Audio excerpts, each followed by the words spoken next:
All right, everybody, welcome to your exclusive coverage for the 2026 United States State of the Union.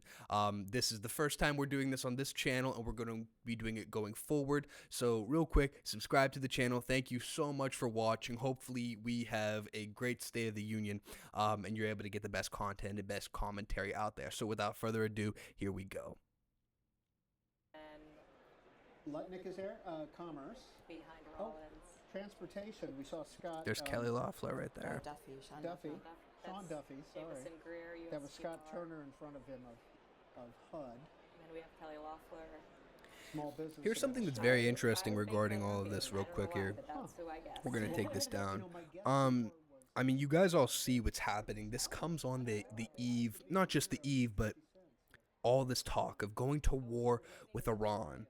We're talking about young people, Gen Z, not being able to afford homes. We're talking about all this stuff that it doesn't seem like the Trump administration is really in touch with at all, frankly. And I guarantee, man, he's going to come out. And I'm a guy that voted for Trump in 24. I voted for him in 20. We kind of rode the train, and we look like shills looking back. But I'm a guy that, like all Gen Z men, we kind of see what's going on here. I mean, the administration that we voted in isn't doing what they campaigned on. They're not doing the mass deportations. They're not addressing affordability. I was told by very stupid people that once Trump got in 24, the housing market would start to go down. It has actually went up. We're starting to see more and more people, young people, again, they cannot afford shit. They can't afford homes. In fact, now I saw it the other day, it was a Kalshi stat. It said 46% of people with college degrees are unemployed. Now, this is a very, very bad sign for the economy going forward, and I'm interested to see how Trump, and we're gonna say what we want here, but he's going to spin it, and he's going to say, "Oh, we're in a golden age. We're in a golden age," but of course, we all know that that's just fluff. It's just not real. Look at the Trump family over there. Look at Christina. This is not a lady that should be in charge of anything, yet they put her in charge of Homeland Security, this woman. This woman killed a dog, by the way. Wrote in a book that she killed her dog. An insane woman. We have not seen Lori. Did we see Lori? I will say, we're going to shit on Trump a lot tonight, but the aura, when he comes out, they go... They bring the gavel and then they go, "Mr. Speaker, the President of the United States," and everybody cheers. He's gonna be aura farming in a couple of minutes here, and we're gonna turn it all up. Double duty, possibly There for we go. the I think VA we got it. secretary. I think we got it. Maybe Doug he Collins. enjoyed his time so much, his alone time. I'm always curious what they are doing. So if you remember Kelly Loeffler right here, she was in that Senate runoff election in Georgia where she lost to, I believe it was John Ossoff. It was either him or Raphael Warnock. Both are Democratic senators. But those were the two runoff elections, if you remember, in 2020. That's how they got in. Obviously, Ossoff, will he run for president? Who knows? But he coined the term the Epstein class. So I don't know if he's in attendance tonight, but it's very interesting. They're talking about Thomas Massey. We'll lower the volume real quick. They're talking about Thomas Massey, and they're making a big deal because obviously Thomas Massey is one of the only Republicans that went against Trump, right? He's working with Representative Ro Khanna from California about releasing the Epstein files. Like, this is a big thing. And he's sitting with the Democrats tonight. Now, you see the MAGA people, the MAGA retards, they think that, oh, Thomas Massey, he's a rhino, right? Republican in name only. This guy's an anti-Trumper. When in reality, this guy is arguably the most conservative guy in Congress. The Democrats just happen to be capitalizing on this political football. I mean, it's just what it is. And it's funny. I mean, he's kind of trolling. He's sitting with the Democrats. I think they There's Christine. The other young lady that Again, you can't have a woman in charge of the Department of Homeland Security. She's making all those hype videos, the ICE deportation hype videos. It's like, you're going to piss off the left even more. You can't do that. How late is he going to be? That's the question right now with Trump. How late is he going to be? There's J.D. Vance. He's still... I mean, he's looking skinnier. But we'll see what happens. in a minute.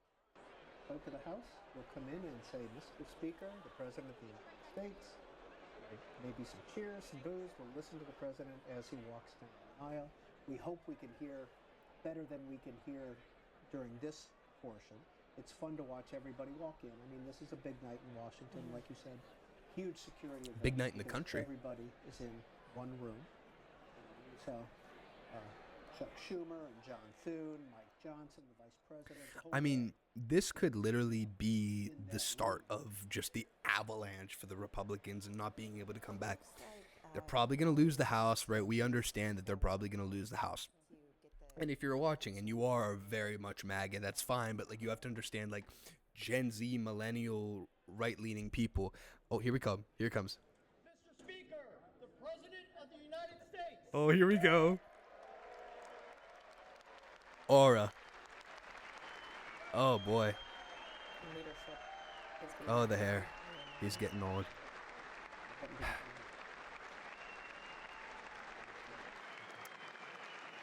You know?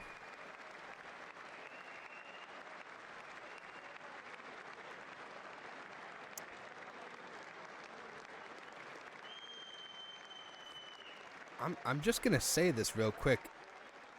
The aura is non-existent. He doesn't have it. Do you guys like see this too? Like, look at him. He's obviously doing the thing, but the aura is gone. He is lacking significant aura from last year at this time in 2025. This is he just looks like a guy. He just looks like a normal guy. He doesn't look like Trump. He doesn't look like the president of the United States. And this is probably, I mean, let's just be honest.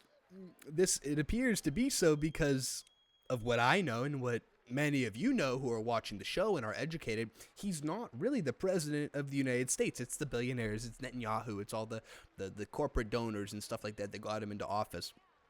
He's literally bent over backwards for these foreign leaders, particularly, again, Netanyahu. He's bent over backwards for these billionaires. I mean, he's not the same Trump. I mean, God bless him. But, like, also, too, the wig. I don't know if it's a wig. I don't know if it's, regardless what it is, something needs to happen here. It's all messed up. The aura, it's all thrown off. He doesn't look like he's Trump anymore. Like, what do you guys think? Let me know in the comments. But this isn't the same guy. And I'm not saying, oh, it's like a Biden clone, like people were saying everything like that, but like he just doesn't have it this year. Like, it's not compared to last year. This is again, we're just speaking on aura, but like it's not there. It is not there. He doesn't have the aura. It's non-existent. Obama had more aura than this. Joe Biden in the first term had more aura than this. Remember when they had him on the B12 shot and everybody was like, oh, there's no way he's going to be able to complete the sentences. And then, boom, he went 2 hours straight, didn't blink once. I would argue that Biden's aura, that last time when everybody was like, oh, is he going to be alive? He had more aura than Trump in that particular time. There's all the justices. There's Amy Coney Barrett right there, Kavanaugh. Very interesting. She's looking stern after she voted against the tariff ruling. And that's another thing, too. You see, people were complaining about the tariffs, and I completely understand. However, I bought into the tariffs. Like, I would have liked to see them work and see it stand up in court so that we can at least put these other countries to the test. I mean, I understand it's like a long-term thing. Let's see. You know what's crazy? You know what's crazy about all this, too? They were gift-wrapped the Senate, the House. Majorities in both. They have all three branches. House, Senate, and the presidency. And they're going to fumble it in November. That's the crazy thing, because they're not doing what we elected them to do. Even though they campaigned on doing that once they got elected. I'm sorry, man. He just doesn't have it this year. I am sorry. It's not the same. And again, it's all based on aura. You can call me crazy, you could say that's a stupid assessment, whatever, but like, that is the truth. He just doesn't have it anymore, man. He's cooked. There's Pam Bondi right here, the worst. He just looks like a guy.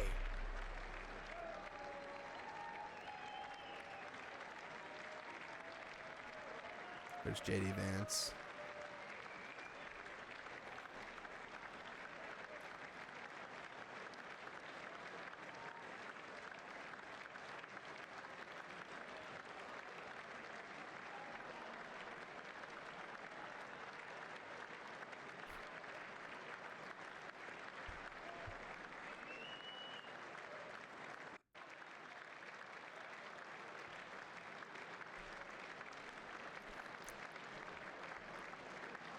Big disappointment, though, strictly on aura.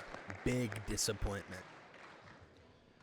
Members of Congress, I have the high privilege and distinct honor of presenting to you the President of the United States.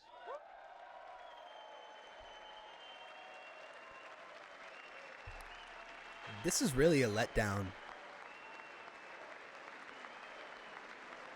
I think it's because we all understand it's a facade, and he's gonna lie to us for 2 hours probably.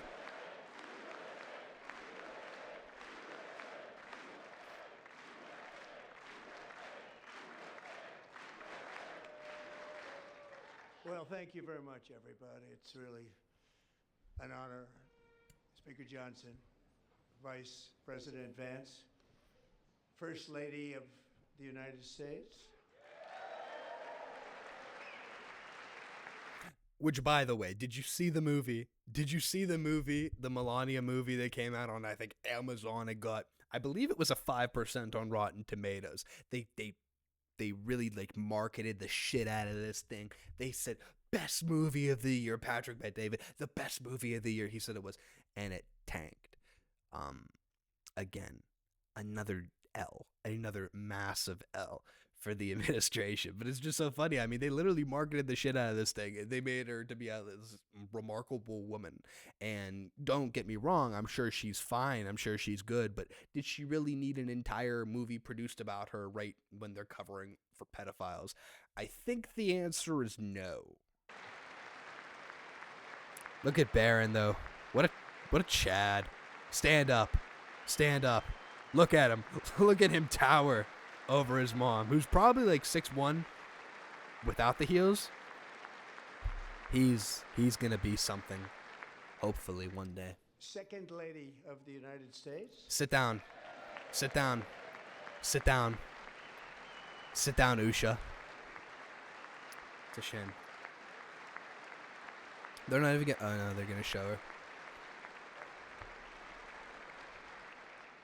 Members of Congress and my fellow Americans. They made that poor veteran sit next to Usha Vance, who probably smells, let's just be honest. That poor guy. I feel bad. Our nation is back. Bigger, Is better, it? richer, and stronger than ever before. I just don't know that it is. Look at this woman, God bless her. She can't get to the other side.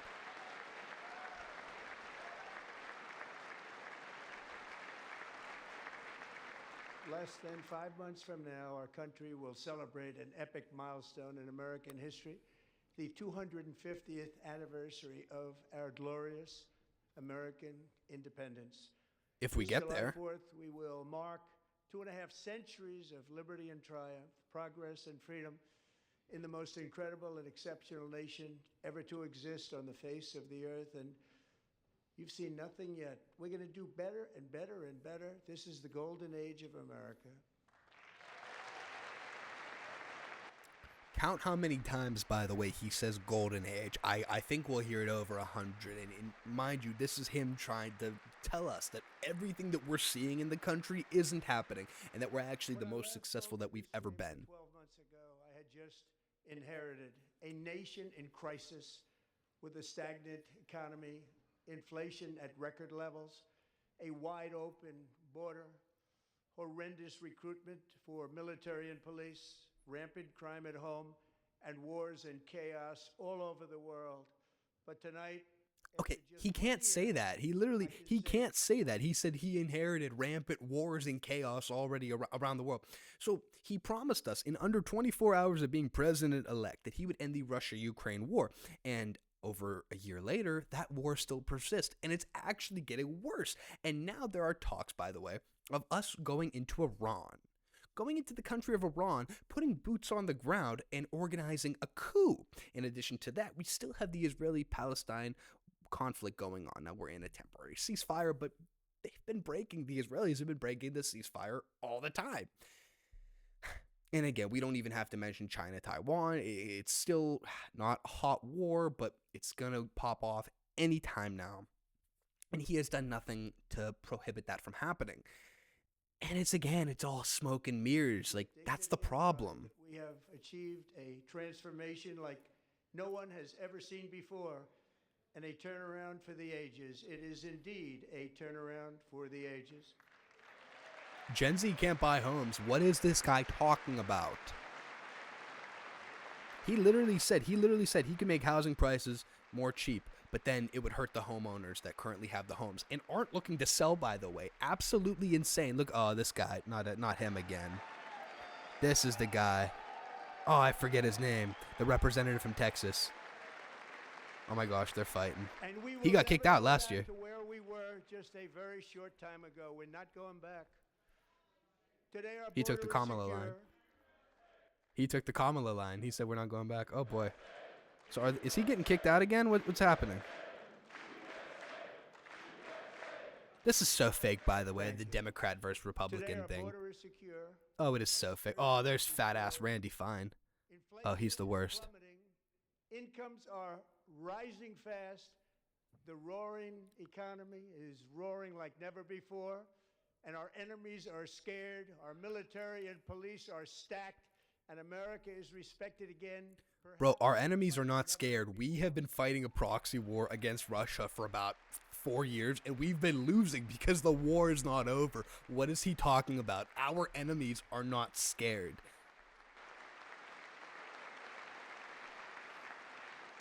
After 4 years in which millions and millions of illegal aliens poured across our borders, totally unvetted and unchecked, we now have the strongest and most secure border in American history by far.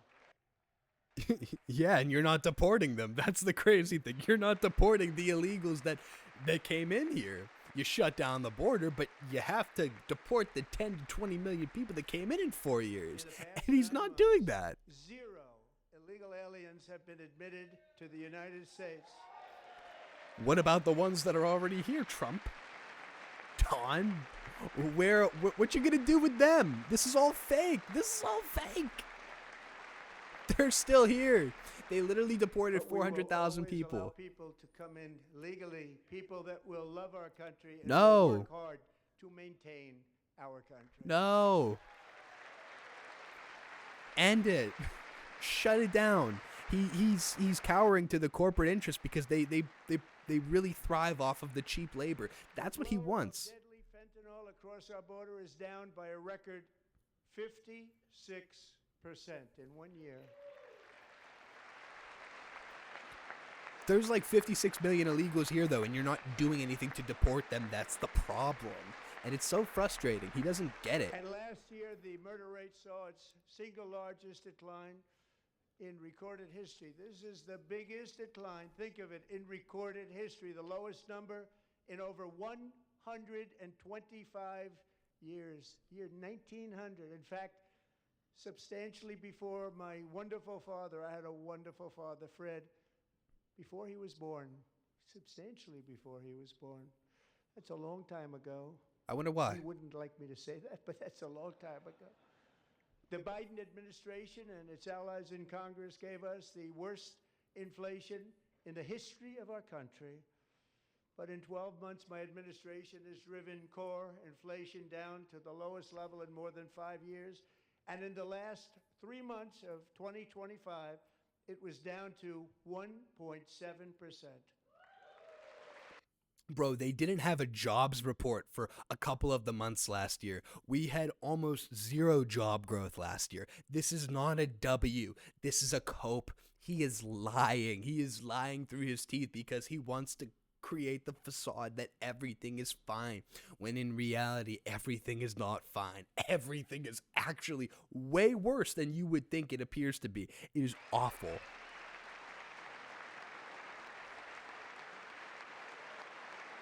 The young people literally can't find jobs and can't find homes. They can't find any homes. Like, young people, legit. Besides myself, I don't know any people my age that own a home. All of my friends, they say all of these homes, I can't afford a home. I'm whatever. I'm in an occupation that 10, 15, 20 years ago, it would be so easy to have a home and to be able to buy a home. And to be able to have a family, raise multiple kids, potentially on only one salary. But now everything is so unaffordable, and these boomers don't get it. They think it's all W's in the golden age, and it's not. Life does not revolve around the 401k, man. It just doesn't.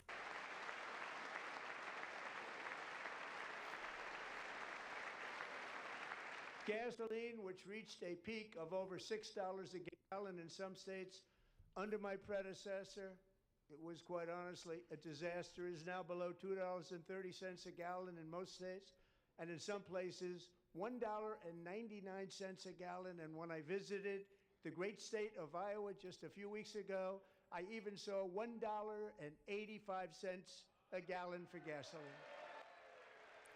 Bro, young people can't afford to start families. You realize that, right? Like, that's a huge problem, but all he cares about is the price of gas. Again, he's not that smart. He's not intelligent. The lowest in 4 years and falling fast, and the annual cost of a typical new mortgage is down almost $5,000 just since I took office. 1 year. That's a lie. And That's lower not true. interest rates will solve the Biden-created housing problem well, at the same time protecting the values of those people who already own a house that really feel rich for the first time in their lives. We want to protect those values. We want to keep those values up. We're going to do both. You literally can't. That's literally impossible. You cannot make things affordable for time out. You cannot make things affordable for young people that are just entering the housing market while also maintaining the values of the current people that own the homes. That's not possible. You can't do that. And again, this is my larger critique of the administration and the government at large, is that they're holding together the economy with a rubber band and a paper clip. And eventually this thing, because they're just hoisting it up, it's just a big bubble.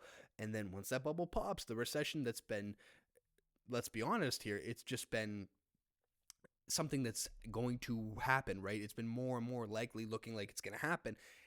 Finally, that bubble's going to pop and everything's going to come crashing down. I mean, it's just the logical progression of the economy. You have crashes and you have rises and back and forth and back and forth. And by all credible indicators, we are in for a wild ride. And I don't think he's going to be able to hold it. He's artificially preventing a recession by pulling different levers that shouldn't be pulled for the economy. So this is all cope. The stock market has set 53 all-time record highs since the election. Think of that. 1 year. Boosting pensions. Right. And you have to understand what the reason for this is, by the way. Millions of Americans are all gaining. Everybody's up. Way up. In 4 long years, the last administration got less than $1 trillion in new investment in the United States. And when I say less, substantially less. In 12 months, I secured commitments for more than $18 trillion pouring in from all over the globe. Here's the problem with that, though. He said in 12 months, I secured $8 trillion.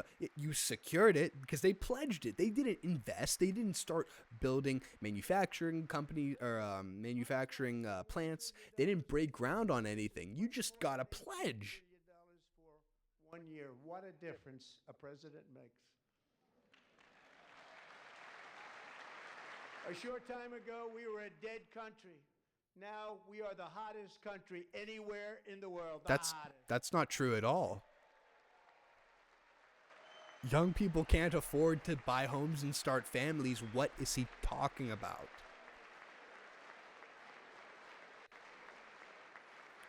This is the ultimate cope. Thousands of new businesses are forming in factories, plants, and laboratories are being built.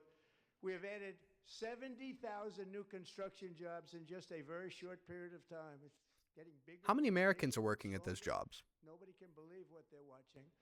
American oil production is up by more than 600,000 barrels a day, and we just received from our new friend and partner, Venezuela, more than 80 million barrels of oil.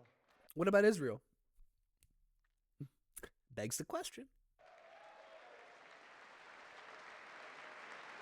And like this is what I'm talking about at large.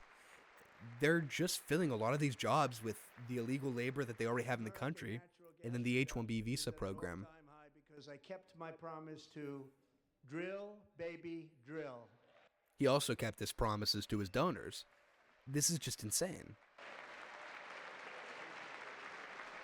Look at Lindsey Graham's terrible human being. More Americans are working today than at any time in the history of our country. Think about that. Any time in the history of our country, more working today, and 100% this is also false, by the way. He's most likely counting the illegals that are already here as Americans, which in reality, obviously, we know, right? You're fans of the show. You follow the channel. It's not real. None of it is real. Of all jobs created under my administration have been in the private sector. Again, I would just ask, who's taking up those jobs? Is it Americans that have been here for generations? Or is it people on the H-1B visa program? DEI in America. It was already going. That's the thing. It was already, DEI was already on the way out. The culture had already shifted to the right in 2023. We cut a record number of job-killing regulations, and in 1 year we have lifted 2.4 million Americans, a record, off of food stamps.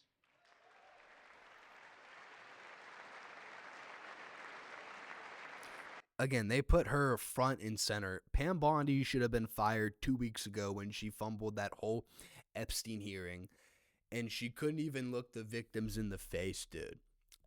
Absolutely insane. Again, here you have Marco Rubio, who has like multiple roles now, not just the Secretary of State. You have Pete Hegseth, which I don't even know. Are we going to be at war with Iran tomorrow? We don't know. We have Kristi Noem, who is the border Barbie, is what they're calling her, in charge of Department of Homeland Security, in charge of all of the TikTok hype edits, getting the left all riled up because, yes, they're deporting illegals in the hype videos. They're making it seem like they're doing the mass deportations while also catering to the corporations who employ the illegals for their cheap labor. In addition to that, of course, they're pissing off the left. So she's just terrible. She's awful. They're not doing the deportations. And on top of that, they're pissing off the left, which is going to make them more militant. Okay. And then it's just a bunch of their Scott Bass. It's not going well. Why do you got to hide her? And for Hide all her. of these reasons, I say tonight, members of Congress, the state of our union is strong. What a lie that is. I mean, even if you're somebody that's like MAGA, you can't actually believe that. Everybody hates each other.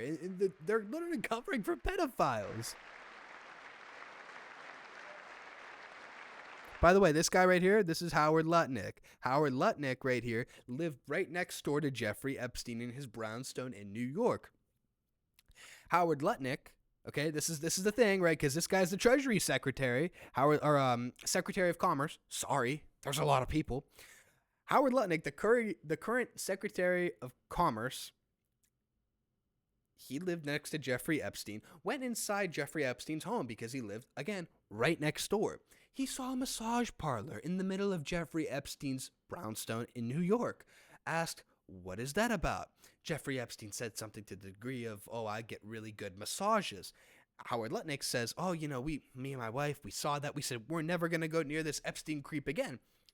After he gets convicted for, the underage stuff, right? And I think in 2005, 2006. So he's known as a pedophile already.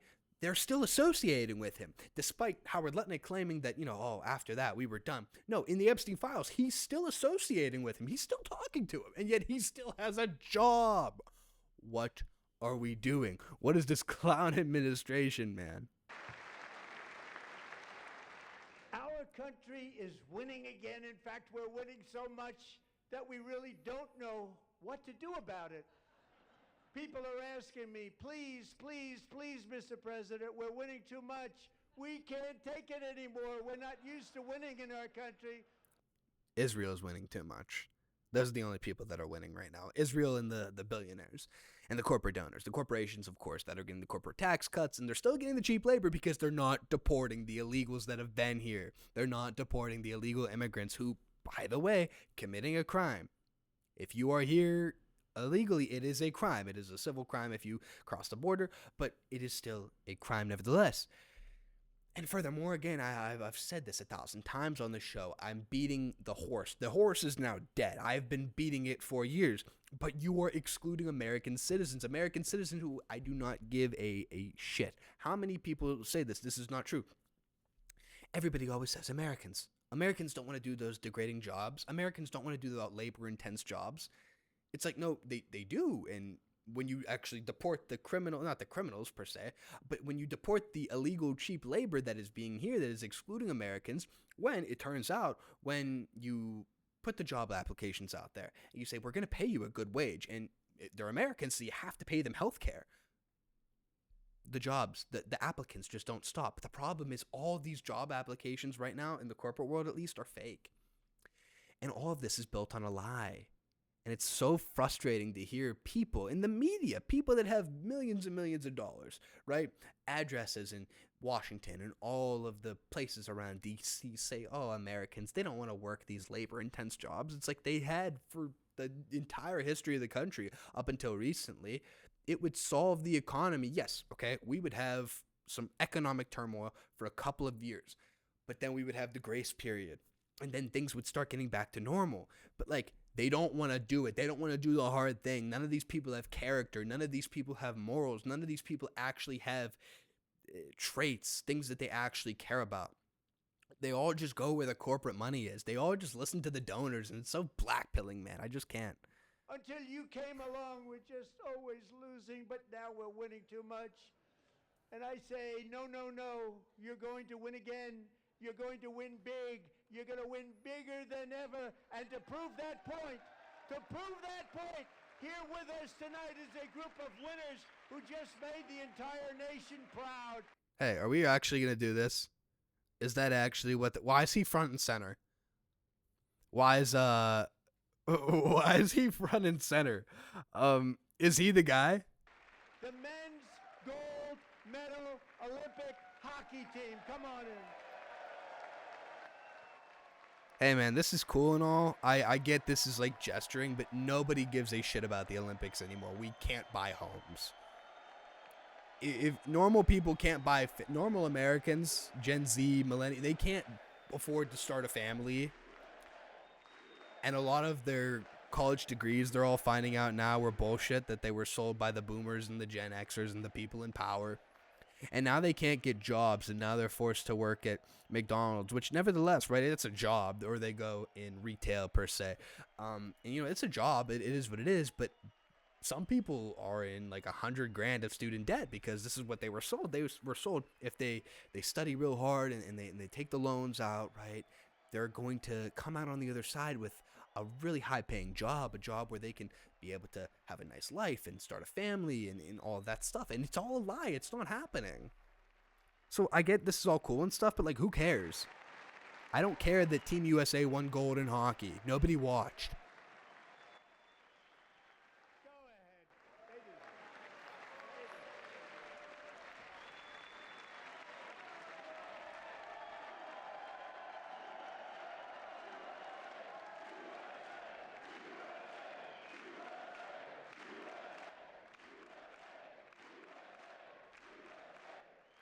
You know, it's funny. All these people in Congress, Republican and Democrat, they'll all say USA and they'll all chant USA, but then they'll give $20 billion to Israel. They'll all vote for it. You'll see like one or two people vote against it. Maybe a handful of people vote against it, but the majority are all for it, Republican and Democrat. And actually, not all of them did get up. But they beat a fantastic Canadian team in overtime, as everybody saw, as did the American women who will soon be coming to the White House. Hey man, didn't he get caught on a hot mic saying that if he didn't invite the women, he would get a bunch of shit? If he didn't invite the female Team USA players, that he would get a bunch of shit, and now he's pretending like, oh, you know, he's so excited.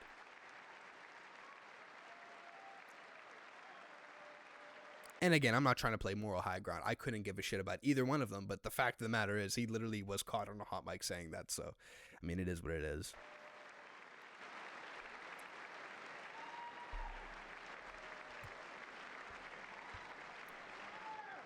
They were in the Oval Office before, and I just want to say a second very big congratulations to Team USA. But I have to say that, and I told them this, and we took a vote of the team. I said, anybody votes no, I'm not doing it.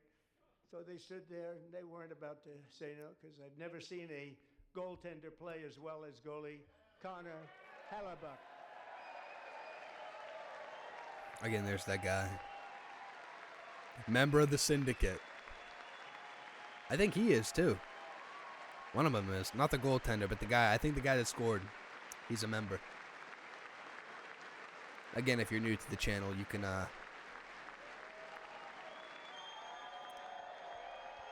try and pull straws and see what that means, but take a hint. Think of it, 46 shots on goal, and I asked him, the one shot, the one where you put your stick in the back and it hit the neck of your stick and bounced off. You practice that? Pause? You got a little lucky. He refused Hey, wait. Pause?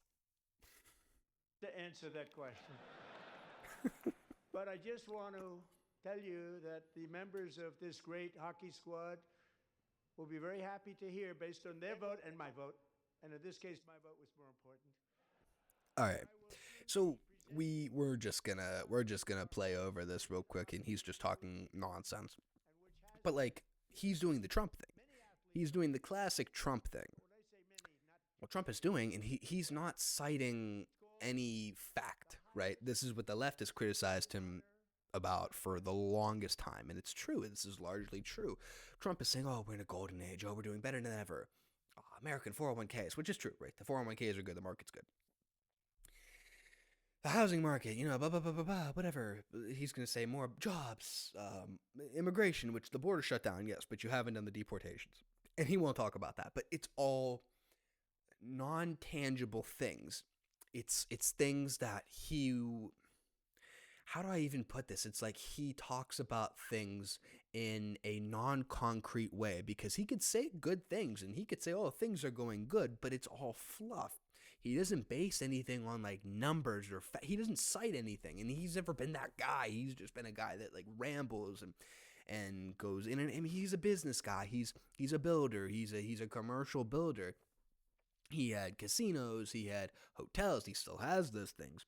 He's a crypto scammer now. So he's never had like a real ability to more or less. I mean, I don't want to shit on his building acumen and his resume and stuff like that, but at the same time, he's never been a guy to actually do it. He's never done the thing. He's always been the guy to like make the moves and stuff like that and put people in places to do really good things. And yes, you have really good CEOs, really good operators and stuff like that, but he's never, if he had to do it by himself, I don't think he could do it. Like, you need a bunch of people, which is part of being a successful person, by the way.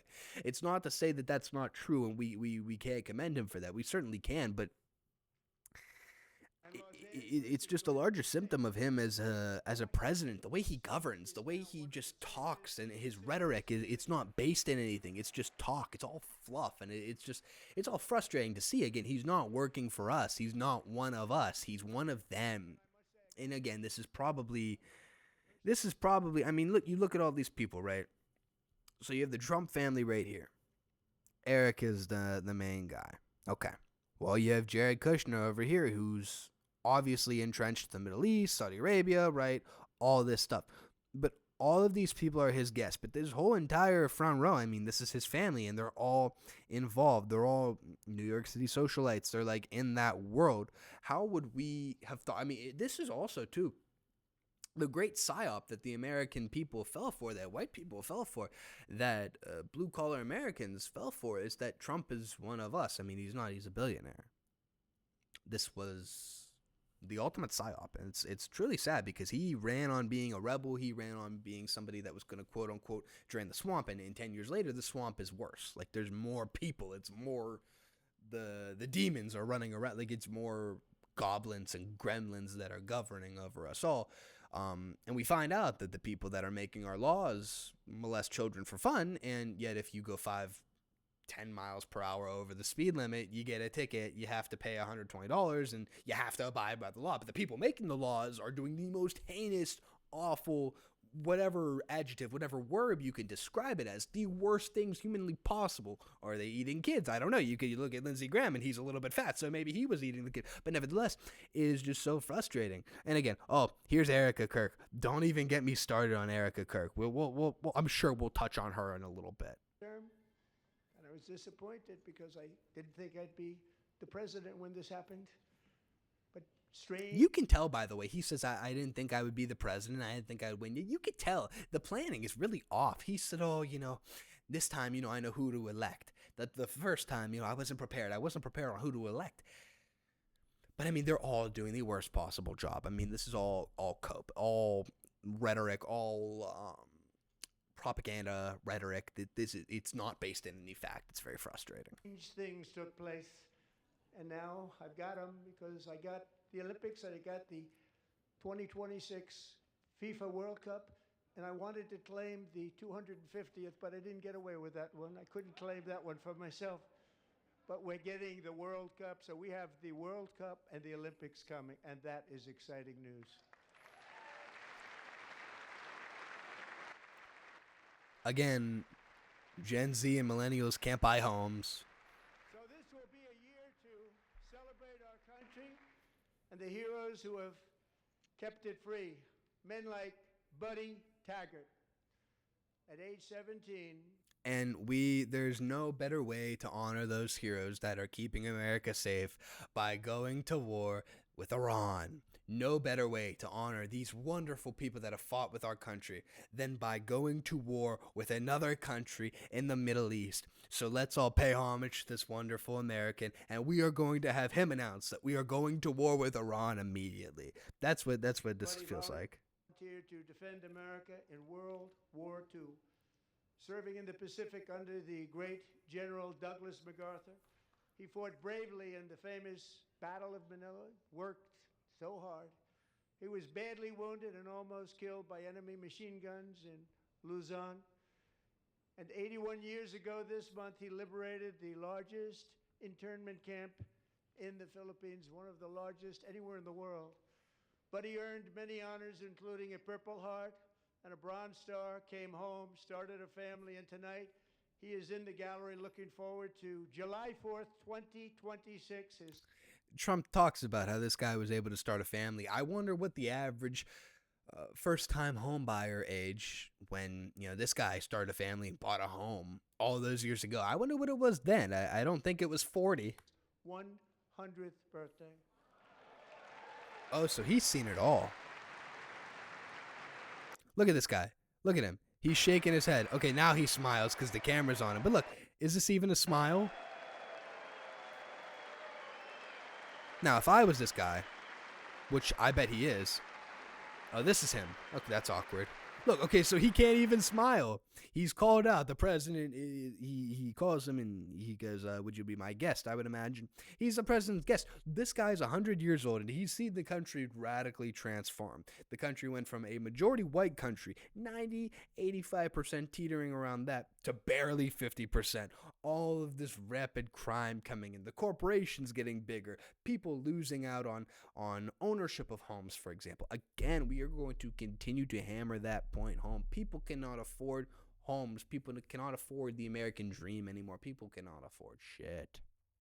And it's really the economy when you think about it. It's the economy, 1A, immigration, 1B. But more importantly, the economy, because, again, you have to be able to survive to care about all of this stuff. But I would be so angry if I was this guy, because if you've been voting for Republicans, voting for conservatives all of your life, like they've been doing the opposite of conserving. What have they conserved? The country is getting raped. The country is dying. It is no more evident than now that the country is dying. And who knows if it's around in 20 years? Who knows if it's around in 30, 40, 50 years? Who knows?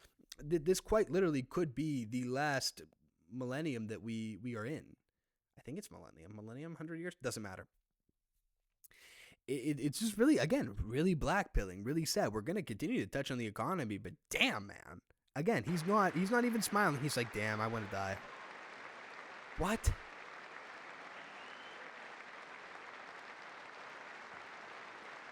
I'd be embarrassed too. I bet he fought in World War II, right? This guy's a World War II vet, and again, his service, we very much appreciate his service. But like, it's the whole thing about you fought against these guys that were painted as evil people, but look at the country now. It looks like the country lost after World War II. You go into these cities and they're shit. You go into places that used to be nice suburban areas a couple years ago, and today they are shit. And it's largely because of the people that have been let in and the people that are allowed to work here for cheap labor because the corporations profit. It is exactly what the left talks about, by the way, when they talk about the corporations not paying their fair share. It's true, but from a right-wing perspective where the corporations aren't paying their fair share in terms of paying American citizens. I mean, guys, it's not that hard. This is actually a uniting principle. Let's see what he has to say about him. It was July 4th of last year when floodwaters tore through a girls' summer camp in Central Texas. One of the worst things I've ever seen. I was there, rising 26 feet in the matter of minutes, tragically claiming many, many lives. Which, by the way, I just do have to say one thing and then we'll move on. Like, this is the most easy way to get applause. You invite a World War II veteran. You invite a older man who served in the United States military. And Trump knows that the approval rating, I think it's like 37%, which ain't great, by the way. That is the easiest way to get applause and cheers and make it seem like everything's great. Let's honor the people that fought in the past for a country that was much different than it is now, much greater than it is now. Let's cling to the past and cling to what we did, and we're going to honor this old man because who's not going to clap for an old war veteran? I mean, everybody's going to, it's an easy dub for him. But in reality, it's just part of the facade. It's more fluff. It's more shit. You all remember that one? As the waters threatened to sweep her away, 11-year-old Millie Kate McClelland closed her eyes and prayed to God. She thought she was going to die. Those prayers were answered. And again, now he's going to bring out a young child.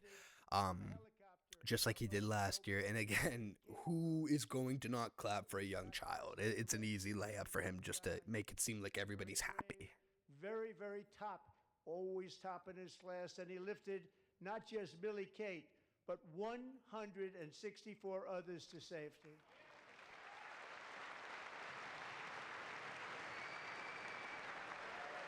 Is it going to be the kid?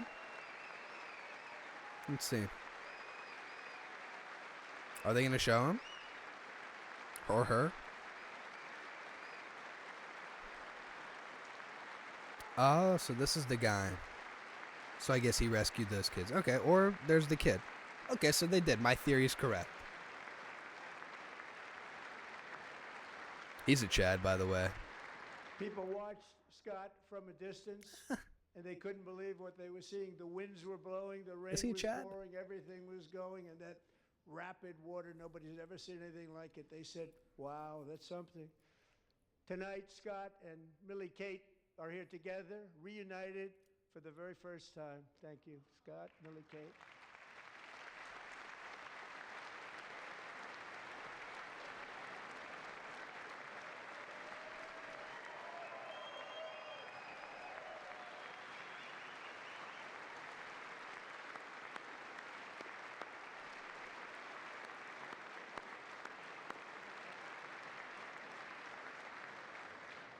And Petty Officer Ruskin, I'm pleased to inform you that I am now awarding you the Legion of Merit for extraordinary heroism, which is what it was, extraordinary heroism. Thank you. I mean, again, this is something, if you don't stand for this guy, if you don't stand and clap, then you look like a horrible human being. So 2 layups in terms of all of that, but like, guys, he's not announcing anything. He's not backing any of these claims up with fact. Don't you get it? Don't you get it? We voted for something completely different than what is going on. We voted for mass deportations. We voted for affordable housing. We voted for a stake in the American economy and in America and the American dream. And what did we get? We got corporate tax cuts. We got George Bush, Mitt Romney, John McCain style governing. It's the same thing.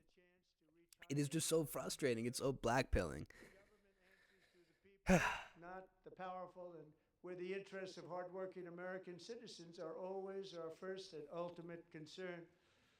That is the debt we owe to the heroes who came before us, and that is the promise we must keep to America for our 250th year.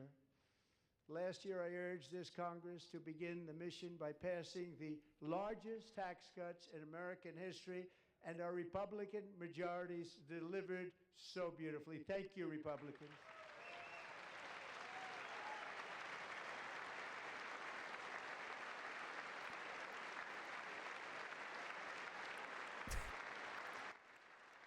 Largest tax cuts for who? All Democrats, every single one of them, voted against these really important and very necessary massive tax cuts.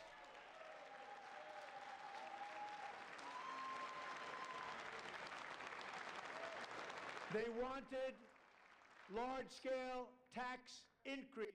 And again, folks, he's going to go on the bashing the Democrats. But let's understand, we wouldn't have to pay such high taxes if we didn't have 60 million illegals, majority of them that are on all of the entitlements and raping us financially. You understand this, right? It all goes back to that. It all goes back to the mass deportations. This is a guy that promised that. It has not delivered. Again, he has deported, as of right now, this is February 24th, 2026, around 500,000 people.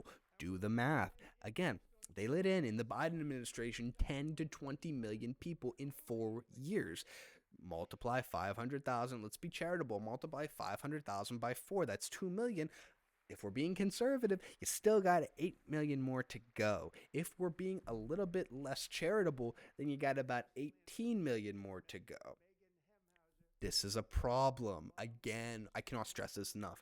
This is a huge problem. It is exploiting Americans. It is exploiting American jobs. These corporations are getting away with not paying these illegals health care. They're not paying them American wages. It just doesn't make sense. But because Trump is in bed with the corporations, because he's in bed with the billionaires, he has to kowtow to all this because they donated to his election campaign. And if it wasn't for them, then he would probably be in jail today if he wasn't the president. Don't you understand? Don't you get it? This is all fake. This is all fake. It is all going to crash and burn. And that is why I exist, because we are trying to take some power back. We don't like the country, so we want to make it better. My version of trying to make it better is by spreading awareness, doing this shit. It's fun. Oh boy. Don't tell me it's about this woman. Let's see. Wow. Is she in 2 seats? Holy shit. Holy shit. She is not happy to be on camera. She is not happy to be on camera at all. Thank you, Megan. Wow. We're fighting for you, Megan. I wonder who she voted for. Wow, she's taking up 2 seats. Holy shit. Their children's brand new Wow. Trump accounts. And I didn't name it. I did not name that. I actually like the Trump accounts. Starting every kid in the next 5 years off with $1,000, putting them up in the market. I mean, that's good. That's like a small potato, though. That's really small potatoes. You could just do the deportations, and we will all be able to afford life in America. This is something that's so special and has taken off and gone through the roof. Millions will be pre-funded courtesy of the U.S. Treasury and private individuals like Michael and Susan Dell, who have donated $6,250 million to fund the Trump accounts for 25 million American children. I mean, that's great and all, but they wouldn't need the Trump accounts if you just did the mass deportations. If you just did the mass deportations, so the cost of everything would go down. Yes, the corporations would suffer, but who cares about the corporations? Haven't they had enough? Haven't they had enough? I'm just like, you wouldn't need, again, the Trump accounts are great. Don't get me wrong. That's cool and all, but that is small potatoes compared to what everybody else is getting. They are raping this country to death. Everybody is leeching off of the entitlements and the benefits, and the Americans that have been here for generations, they get nothing. They get $1,000, $1,000 in a retirement account. They get $1,000 invested in the market, and adjusted for inflation, maybe they make a little bit of a return, a couple thousand, maybe, all things considered. But like, things are not going well. You would not need the Trump accounts. I don't even give a shit who this guy is. It doesn't matter. You would not need the Trump accounts if you did the mass deportations. You would not need the Trump accounts if you were not doing the corporate tax cuts. You would not need the Trump accounts if you were actually holding everything in check and holding these people, these powerful people, accountable. But again, he is going to do it the opposite way of how it has to be done because Donald Trump does not have principle. Donald Trump cares about himself and his billionaire donors. That's all it is. The loyalty, he doesn't really have that much loyalty. It's certainly no loyalty to the voters. It's just really sad to figure it out. I mean, of course, again, he was always one of these people. He was always a billionaire. But it's so frustrating to see this guy that claimed to be for the working class completely turn his back on them. And it's reflected in the polls. Do it for many years. Again, she tariffs. sucks.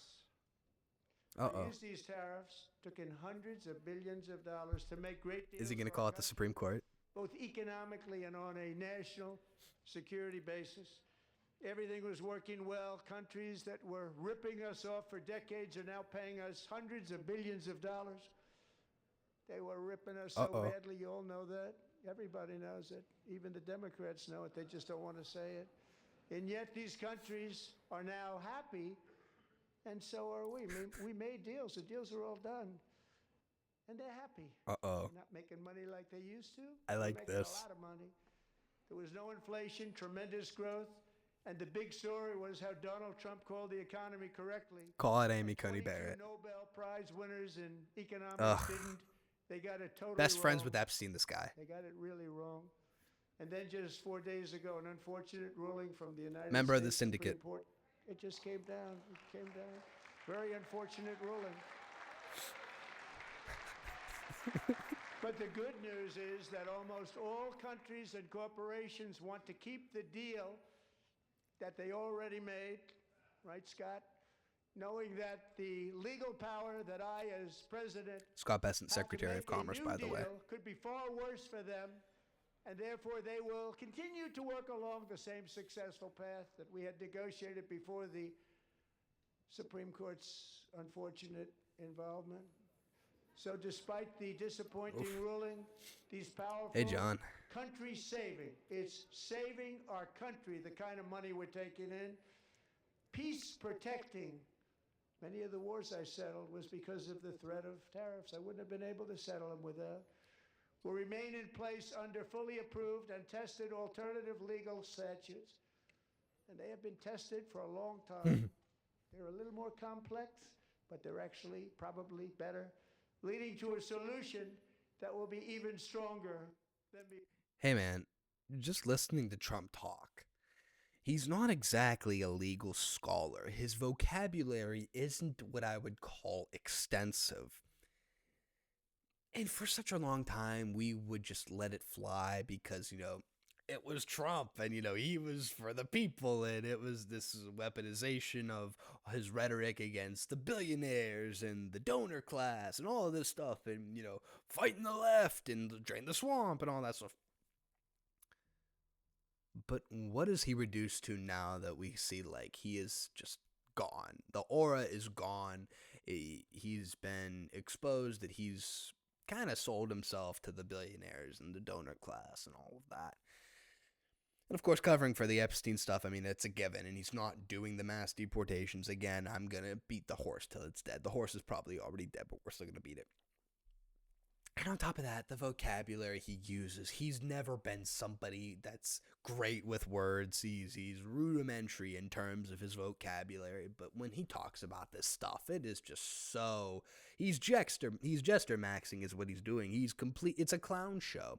He doesn't have a great ability to use words, is what I'm trying to convey here. Even in the Truth Social post, it's like paragraphs now. It's not like a wordy sentence that's really, it cuts deep, it's like you're bashing the enemies, you're bashing the ops, he used to tweet a sentence. He put out a really well structured 2-sentence tweet when I was in high school, right? And we always looked up to Trump. Trump was the guy. He changed politics. And you look at your buddy and you'd be like, oh, did you just see what Trump said? And they'd be like, yeah, you laugh, whatever. And now it's all stale, man. He's just a boomer. And it's sad to see. He's getting old, but he was never the guy. That's what I'm trying to convey. Before congressional action will not be necessary. It's already time tested and approved. And as time goes by, I believe the tariffs paid for by foreign countries will, like in the past, substantially replace the modern day system of income tax, taking a great financial burden off the people that I love. Here's the thing. You can get rid of income tax, that's fine. It's going to do a small amount of damage. If you just did the mass deportations and you didn't have 60 million illegals, what happens to all the houses? Costs go down. Why does the cost go down? Because you have 60 million people that aren't occupying those homes, dumbass. It is so simple. Everything goes down. Corporations, hopefully, they have to pay more. But guess what? Cost for you, the consumer, the worker, goes down because now you have a job. Because those 60 million people most likely were occupying a job, a manufacturing job, a labor job. So now you have a source of income, you have a paying job. And in addition to that, you have an affordable home because now demand is down. 60 million people that are gone. All of these homes are just going to magically open up. So there is no need to get rid of income tax because now you have just done a great amount of work for people that are struggling. You have cut costs for a great amount of people in this country while you're also giving people jobs. Like, it is literally that simple. There is no labor, intense labor jobs are not demeaning to Americans. Literally pay them an American wage, pay them something that's valuable, and give them health care, and they will work for you. It is not that hard. They actually have done this for generations, but we're told that Americans are too good for this stuff. No, not true. I know people that would love to work these jobs, but for some reason, I mean, we know the reason. It's the corporations. They're taking advantage of the cheap labor, and they're not paying these people health care. They're paying them under the table, and they're profiting. But it is just, he's not doing anything about it. He's not going after the people. If you really wanted to stop all this shit, you would go after the corporations. He's not. Investment and trillions of dollars will continue pouring into the United States of America because we finally have a president who put... Hey man, don't you guys remember when Trump said he was going to balance the budget? And I think back then we were at $38 trillion of debt. Now we're at like 40 trillion. In a year, we just went $2 trillion up. By the way, that's never going to be fixed. But it's just so funny. He's talking about all this stuff and it's like, it's all fake. Puts America first. Put America first. I love America. No, you don't. I mean, you might, but you don't put America first. Israel is always above America. He's literally pulling out the chair for Netanyahu multiple times. Netanyahu's visited the United States in the past year and a half 7 times. Guy is the leader of a foreign country all the way across the Atlantic with a population of like 9 people. It's the same amount of people that live in New Jersey. Why? But again, we know why. We understand what the syndicate is. We understand he's implicated as well.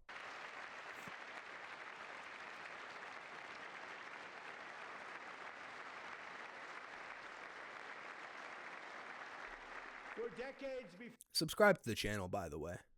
we had the exact opposite.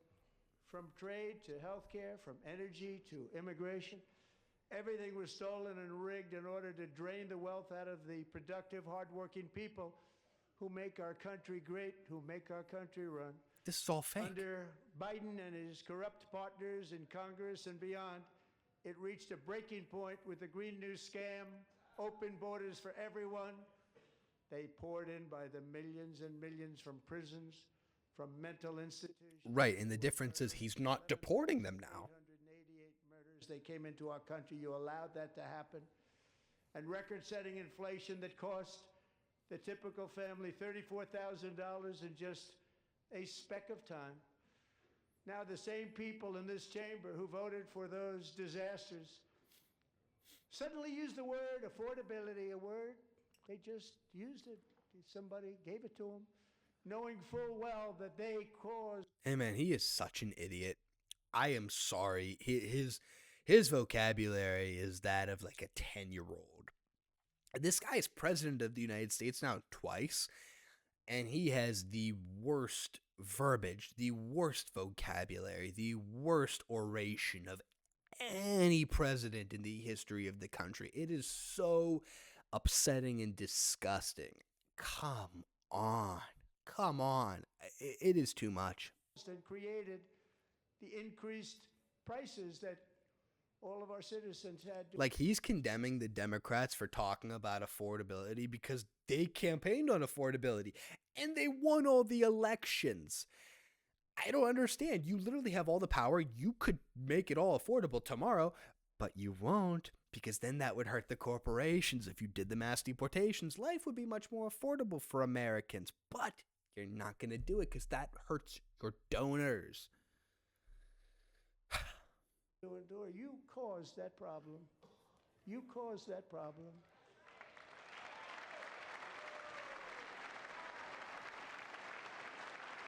I'm going to cortisol spike. It's happening. I just can't do it. I just don't understand.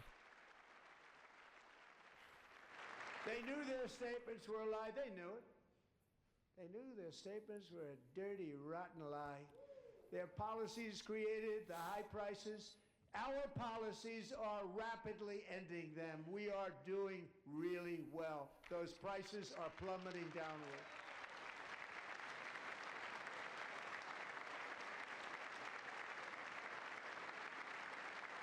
The price of eggs is down. Oh, son of a bitch. 60%. Man, nobody cares about the price of eggs. That is like the least of our concern. Eggs and gas. Okay, whatever. What about homes? What about the places that we're supposed to be able to raise our families? What about the places that, we're supposed to live in? It is just so frustrating how he loves to talk about the price of eggs and the price of gas.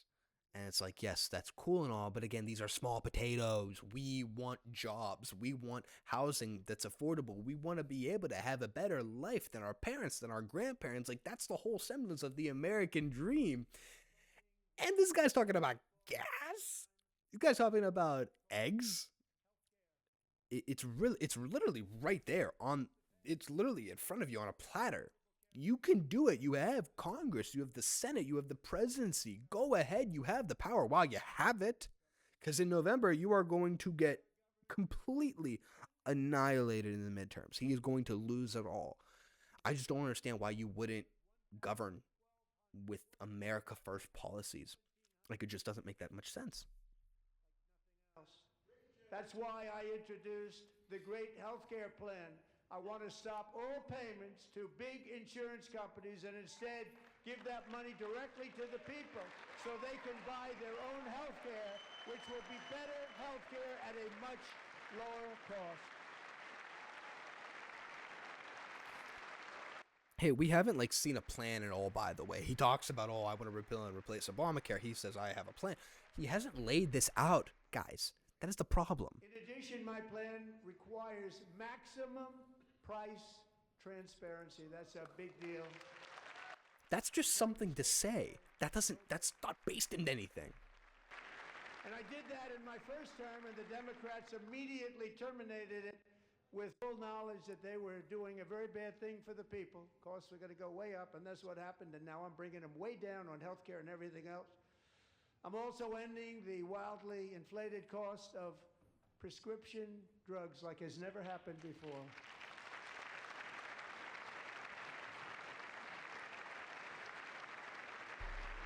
Again, to my knowledge, this is something he's just saying. Because he always just says stuff. But they never could. They tried. Most didn't try, actually. But they tried. They said they tried. They couldn't do it. They didn't even come close. They were all talk and no action. But I got it done.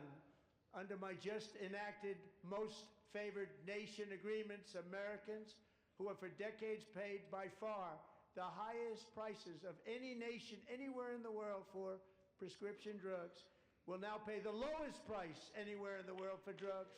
Anywhere. The lowest price. Hey man, I'm 24. And I don't work in Washington. But I think you would have drugs cost much less if they weren't made in China. If you didn't have to spend all this money to get the drugs shipped over here, well then don't you think that they would cost less?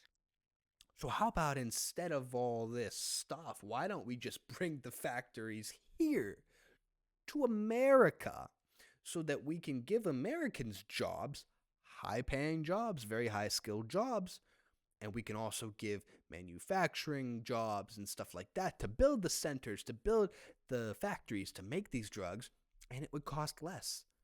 I mean, that's what Trump campaigned on in 2016. That's what he campaigned on. He campaigned on bringing manufacturing back to America, and I'm sorry, but it's not. And that which that's here, the majority of the manufacturing jobs, again, are being taken up by foreigners that don't belong here. And it is so frustrating. So in my first year of the second term, should be my third term, but strange things happen. I took prescription drugs, a very big part of healthcare, from the highest price in the entire world to the lowest. That's a big achievement. The result is price differences of 300, 400, 500, 600% and more, all available right now at a new website called TrumpRx.gov. And I didn't name that one either, by the way.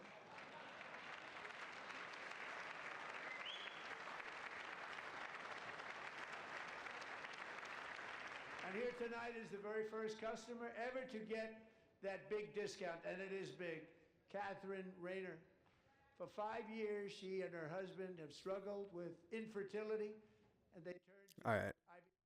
We don't care about this, but like, again, these are all small potatoes, and I hate to quit saying the same thing over and over and over. But this almost feels pointless, though. I may just cut off the video.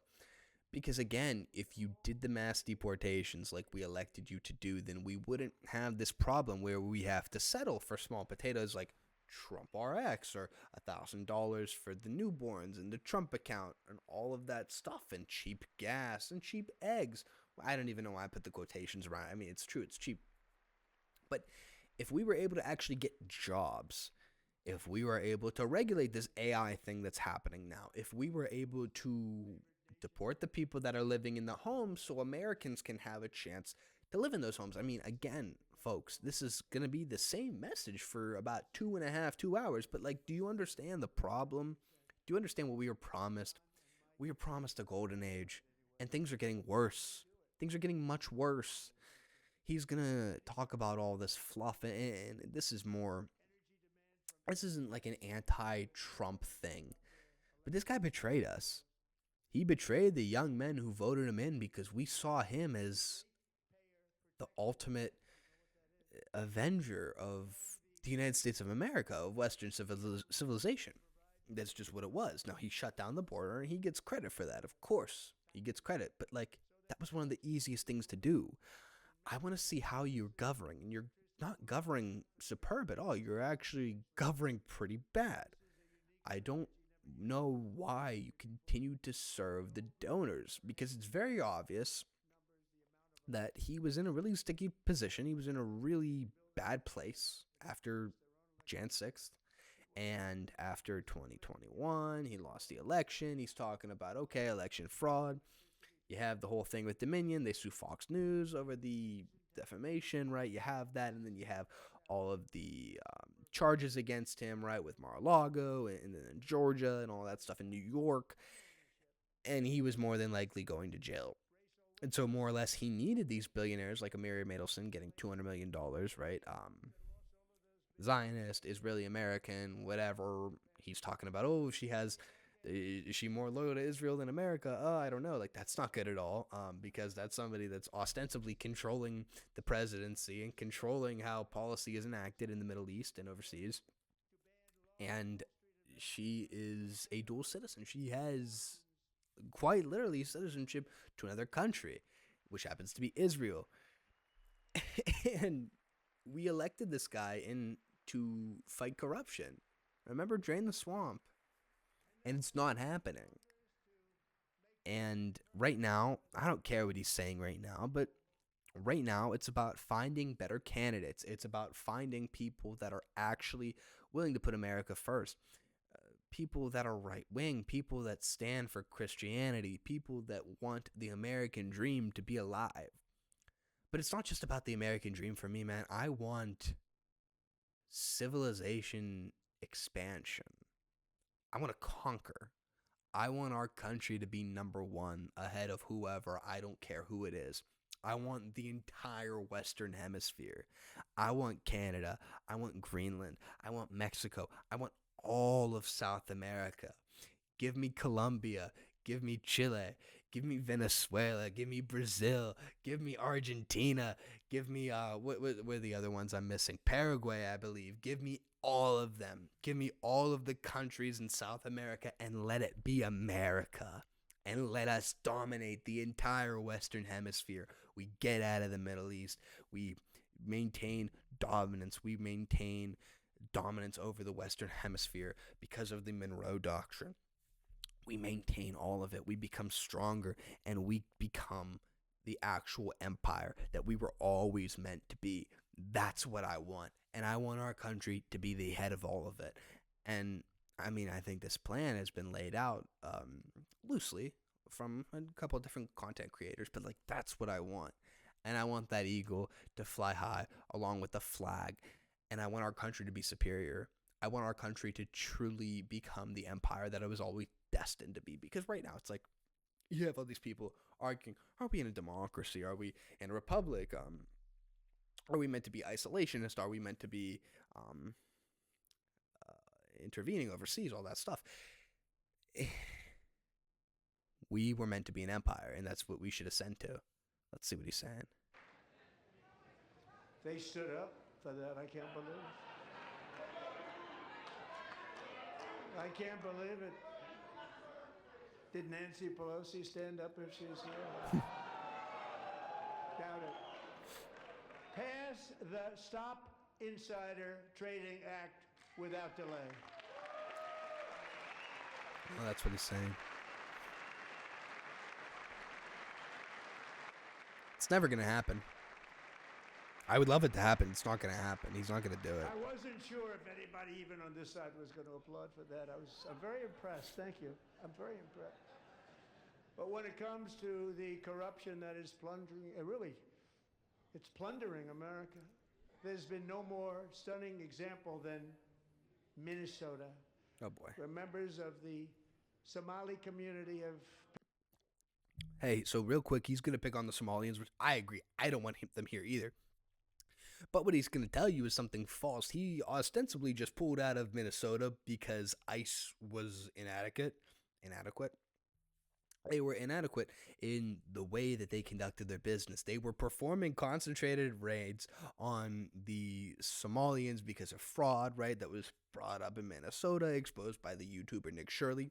And literally, a handful of leftists caused so many problems. A handful of Antifa were able to make federal agents retreat.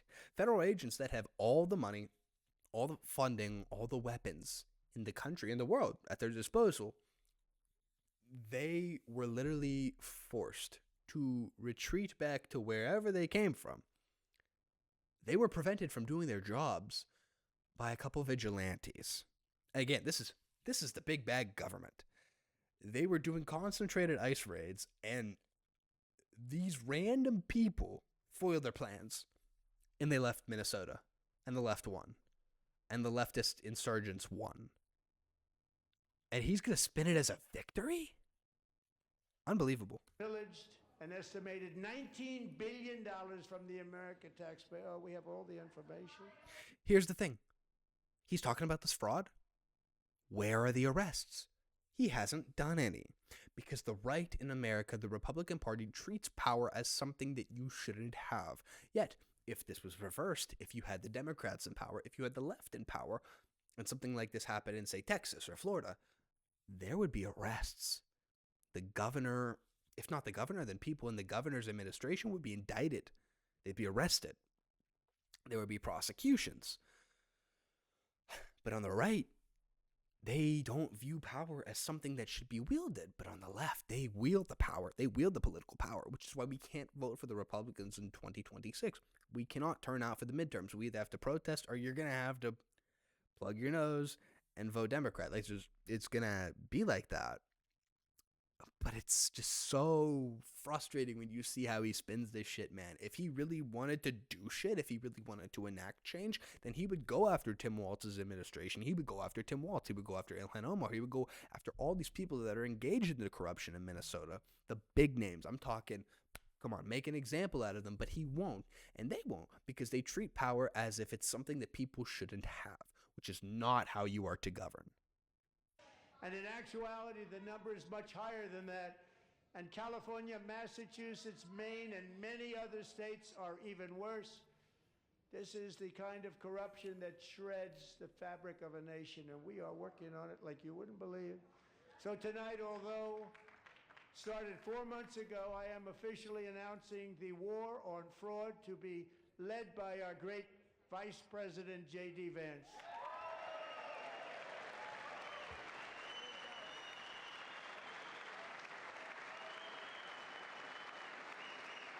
By the way, folks, again, this has been said, but we're going to say it again.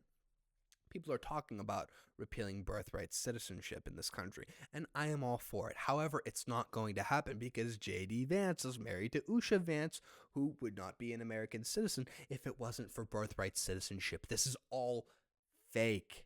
Don't you get it? It's all to draw you in and get you to vote for the Republican Party over and over and over and over and over again, not even thinking that you could have a semblance of another opportunity, another option for somebody that caters to your morals, your values, what you want the country to be. But they got you on the plantation. They have you on the plantation. They want you to keep voting red until you're dead over and over and over and over again until you're dead, and they've raped you and they've raped the country. Like, that's just what it is. Mark my words, nothing will come of this. You won't see any high-profile arrest, anything like that. You won't see indictments. Nobody's going to get prosecuted. None of this stuff, because they treat power as if it shouldn't exist.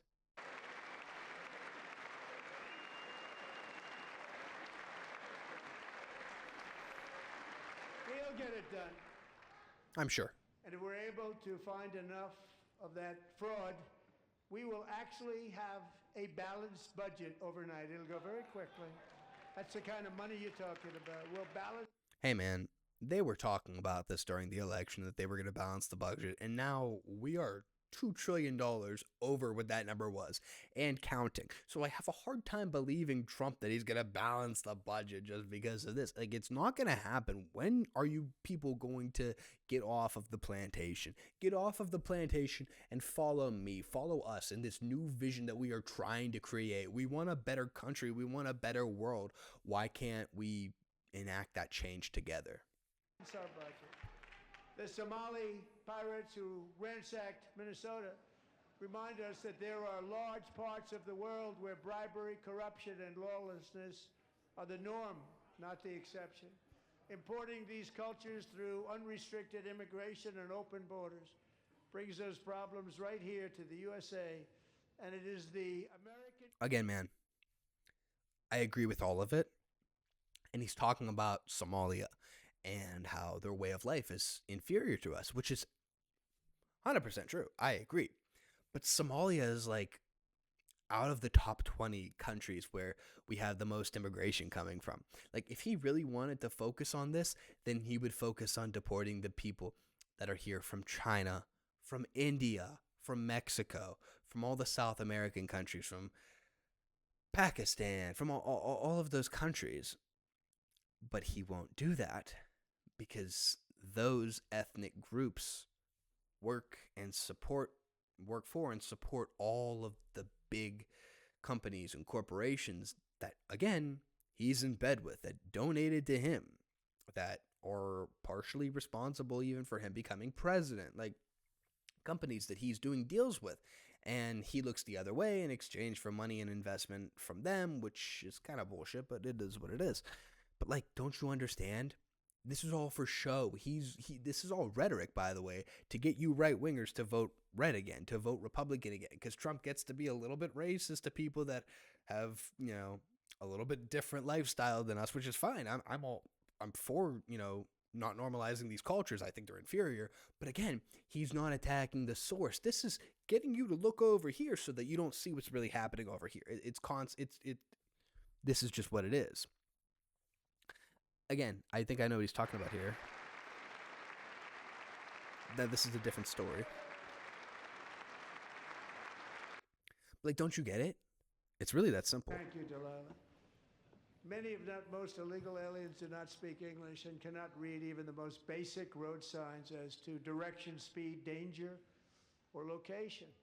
Okay, so he's talking about the illegals that are getting these CDOs and driving all over the country, right?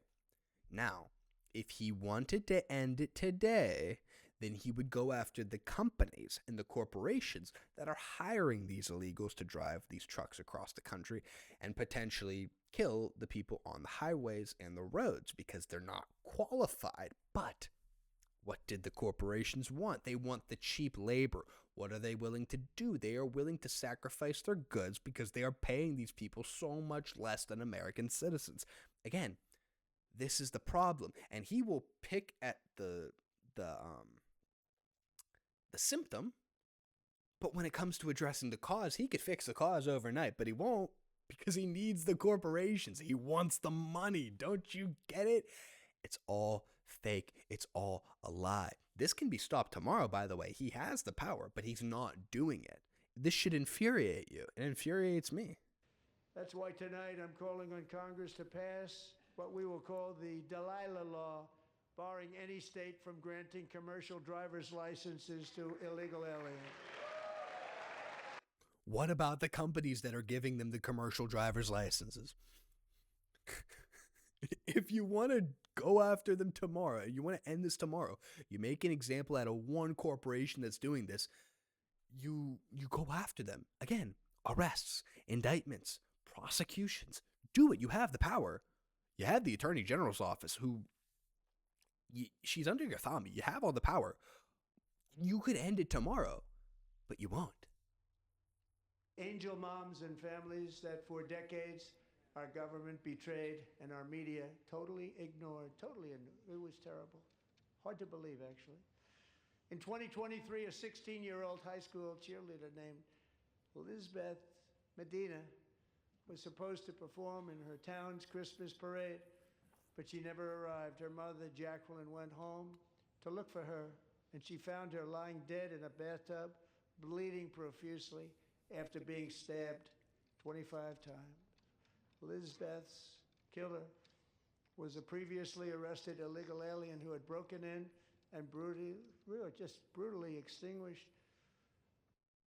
Okay, so he's talking about this tragic story where an illegal migrant came in and killed a young person in this country after being arrested multiple times. Okay, whatever. Now, understand that this is the left being able to use their power, right? This guy was arrested multiple times and he was left out on bail. Why? Because the judge was left-wing, the branch of the government in this particular case was left-wing, and they used their power.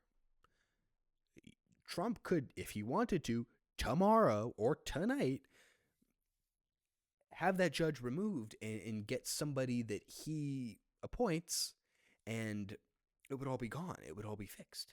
He has the power to do that, but he won't do it because for some reason he doesn't use power. It is very, it's infuriating. Again, that word just keeps coming up, and it's true. And let's talk about this more so, okay? Because in 2024, right, in the campaign, in his third campaign, leading up to the election in 2024, we were told mass deportations. Now what he's doing is he's only focusing on the criminal illegals. No, we were told mass deportations. If you're here illegally, you need to get the fuck out. And the American public supports this, by the way. But I think, unfortunately, now with all the stuff at DHS and the hype videos, the immigration raid hype videos and all that stuff, it's pissing off the left to the point where opposition to ICE and opposition to the mass deportations, it's going to become a little bit unpopular. So what we have to do is we have to get it palatable to the point where that's popular again. Now, how do we make it palatable? Well, we have to just give it up to the left. I mean, that's it. This is their thing. They're pro illegals, right? We understand this. We know this. They're complicit in it too. Obviously, it started with them.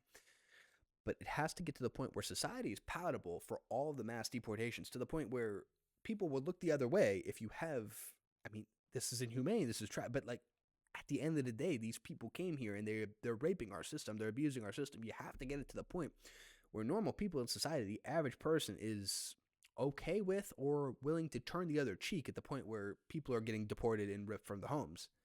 I mean, it's tragic again, but these people literally, they should not be here in the first place. You have to understand, it is either them or it is you. And right now it is them, and you are getting raped and you are being taken advantage of, and they are leeching off of you and me.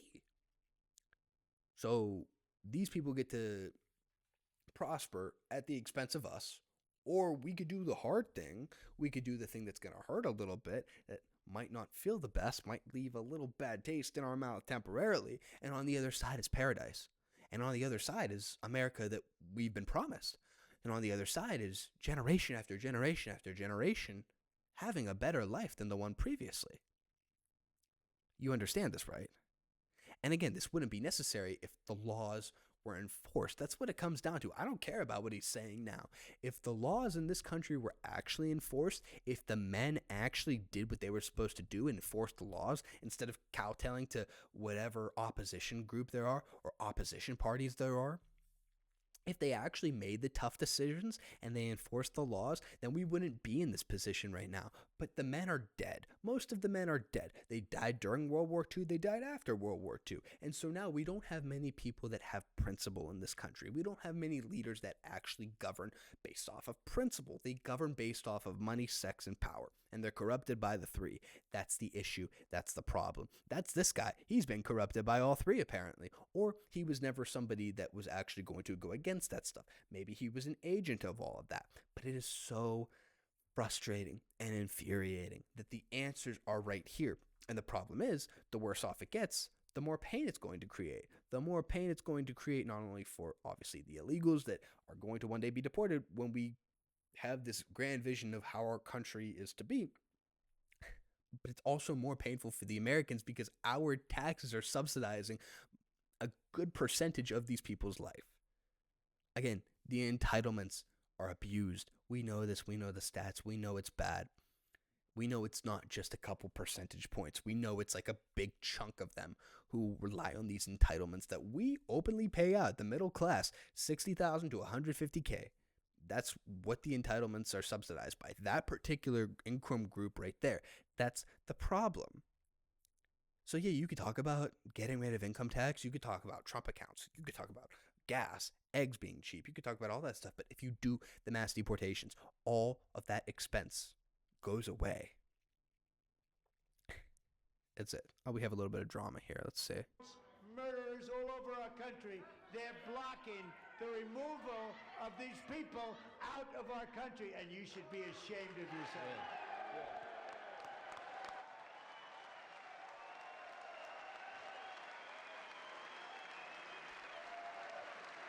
I'm assuming he's talking about the Somalians, and I get that. But also too, like, that's again, it's a small percentage of illegals in terms of the ethnic group that's coming in here.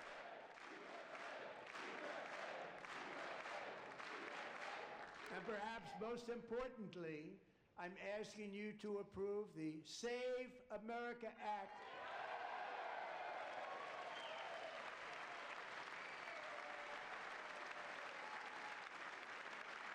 To stop illegal aliens and others who are unpermitted persons from voting in our sacred American elections. That cheating is rampant in our elections. It's rampant.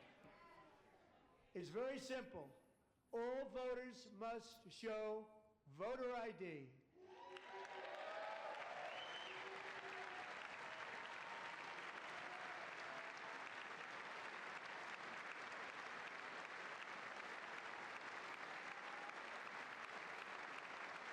All voters must show proof of citizenship in order to vote.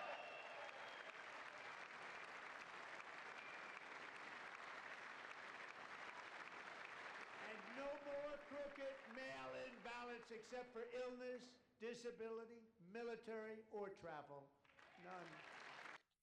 Notice what he's doing here. So he's talking about the SAVE Act, which yes, I support. But again, it all comes down to this. You wouldn't need the SAVE Act. You wouldn't need to pass these laws that the Democrats and the left are against if you just did the mass deportations. Because if you did the mass deportations, then there would be no reason to protect your elections from this type of fraud, from this type of election fraud. We understand that in California, it's gone so far left and the policies are so crazy and the voting laws are so absurd that anybody can vote. There was a group of two people that came from Canada, and it was a TikTok I saw a couple of days ago, and they came from Canada to vote in California elections, and they voted. They were able to vote, and they were Canadians. They didn't need proof of anything, and they were able to vote. It's a disgrace. But if you had strict immigration laws, which, by the way, they're there. All you have to do is enforce them. It's all you have to do. Just enforce the immigration laws. If you did that, which he won't, because again, he needs the cheap labor. The corporations need the cheap labor. He's in bed with the corporations. Do the math. And then there you go. That's literally it. If you did it, then you wouldn't need this. You wouldn't need all of this stuff, all these small potatoes that he's listing. We deserve everything. We live in the greatest country in the world at the moment. We are entitled to America. And it's being taken from us. And it's being taken from us by these big corporate interests. Yes, we could villainize the migrants, the illegals, all we want. But at the end of the day, it's the powerful people that control the flow at which they come in. Right? And yeah, the flow has been stopped. The flow has been cut off. But in reality, let's face it, these powerful interests, they could just turn off the spigot and then they could put them all back. Like they're so, this is the most powerful government, the most powerful empire in the history of the entire world. It wouldn't take that much for them. But they need that cheap labor. And they need the votes. That's all it is. Our mother, Michelle, in 2021, Sage was 14 when school officials in Virginia sought to socially transition her to a new gender, treating her as a boy and hiding it from her parents. Hard to believe, isn't it? Before long, a confused Sage ran away from home after she was found in a horrific situation in Maryland. A left-wing judge refused to return Sage to her parents because... Okay, he's talking about a left-wing judge. And it's like, again, you have the power. You have the power to get rid of that judge, right? You're the president of the United States. You have Congress, you have the Senate, and you have the presidency. You have all of that power. Remove the judge and use power on the right. Use power as a Republican the way it's supposed to be used and put in somebody that you appoint. It is literally that simple. You can do it tonight, but you won't. This is whatever.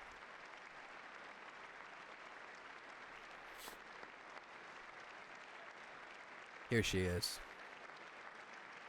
They better have something about her. Erica Kirk. And thank you for your great bravery. Terrible. And who can believe that we're even speaking about things like this? 15 years ago, if somebody was up here and said that, they'd say, what's wrong with him? But now we have to say it because it's going on all over numerous states without even telling the parents. But surely we can all agree no state can be allowed to rip children from their parents' arms and transition them to a new gender against the parents' will. Who would believe that we're even talking about this? We must ban it, and we must ban it immediately. This whole thing is like a series of him just saying we must do X, we must do Y. Just rhetorical devices that he's using. Again, it's not based on anything you get. This is something that the majority of people in America agree with. Oh boy. Now he's going to talk about the Epstein files, I think. There's Ro Khanna.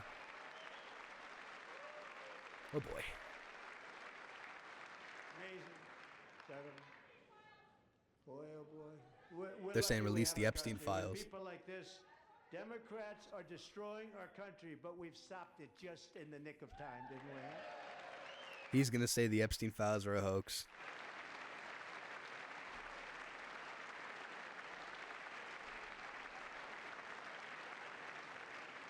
No one cares more about protecting America's youth than our wonderful First Lady. Now a movie star. She's a movie star. Can you believe it? Yeah, with a 5% on Rotten Tomatoes. It was a terrible movie. Who would have believed that?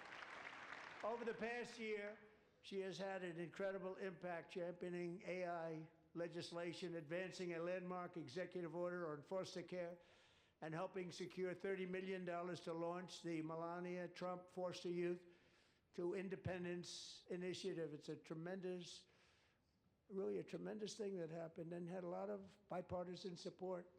She gets much better bipartisan support than I do. I get none. She gets a lot. I think it's because she doesn't open her mouth. Someday you're going to have to tell me how you did that. And students and educators in every state have joined the First Lady's efforts in the presidential... I'm sure she's a nice woman, but like, I don't care about her at all. Do you care about Melania Trump at all? She was not elected. We don't hear from her, and for good reason, because she's not qualified. And hate to say it, Don, but like, I just don't think you're qualified. We need people that actually have our interests at heart. We need people with morals, with character, with ethics, people that have principles. Again, we need people to govern that have principles, and we don't have that. And who knows if we're ever going to have it? Who knows if power just corrupts everybody, and that's why we have these people in Congress and the Senate and power that we have, and the billionaires that we have. Who knows? I've said it before. There's not an ethical billionaire, or there's probably no such thing as an ethical billionaire. I mean, that's probably true. You have to do a lot of shady shit. You have to go around a lot of people's backs. You have to backstab a lot of people to be able to get all of this exorbitant amount of wealth. Like, that's a true thing. But it's again, it's blackpilling. Because you see all these people, man, and all these people serve a different master than you and I. I mean, it's sad, but it's true. That's why the country sucks. That's why Congress has the lowest approval rating that they've ever had. You see all this stuff, and there's a couple good apples, and they're going to do the... Oh, here it comes. Here it comes. Here she is. Here she is. Are those real tears? No. Fake tears. So last year, Charlie was violently murdered by an assassin and martyred, really. Hey, man, she's trying so hard to cry. Martyred for his beliefs. She's looking down because she goes, oh, people will see that I'm not actually crying. His wonderful wife, Erica, is with us tonight. Erica, please stand. And Mr. President, you know, it's just what was such a terrible thing. Here's merch, by the way. Please buy all the new Turning Point USA merch for Charlie, right? It is just so insane. This woman is going at all of these lengths just to be able to capitalize on the death of Charlie Kirk. An awful thing. But again, it doesn't seem like she cares. She's taken down the wedding photo now. There's talks of her potentially grooming a 15-year-old back in 2015. Like, not good things are coming out about her. And we'll see what Candace Owens puts out tomorrow, because my goodness, it seems like it is going to be a crazy expose. I mean, this woman, today she's fine, but tomorrow Candace Owens might just expose her for being a pedophile. So that's interesting too, for potentially grooming another woman, which is crazy in and of itself. And yes, Erica Kirk might have been Charlie's handler. This much could be true, but nevertheless, I'm tired of seeing this woman. Can we just stop? Can we just stop? We don't even have to pretend and play the physical. Again, this woman now is a new widow. Her kids don't have a father. She should be with the kids. Where are the kids? That's my question. Again, no tears. Where are the tears?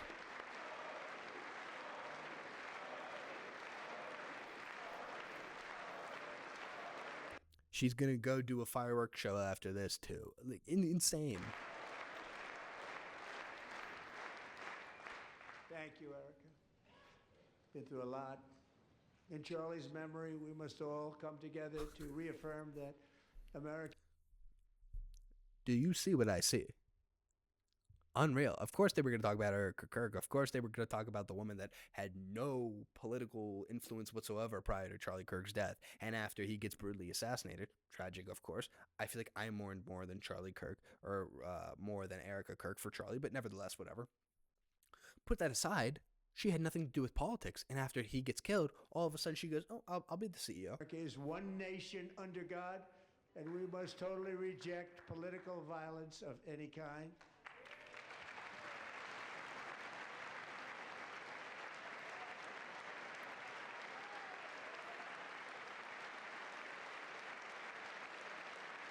We love religion, and we love bringing it back, and it's coming back at levels that nobody actually thought possible. It's really a beautiful thing to see. Above all, unleashing America's promise requires keeping our communities safe. We have made incredible strides, yet dangerous repeat offenders continue to be released by pro-crime Democrat politicians again and again.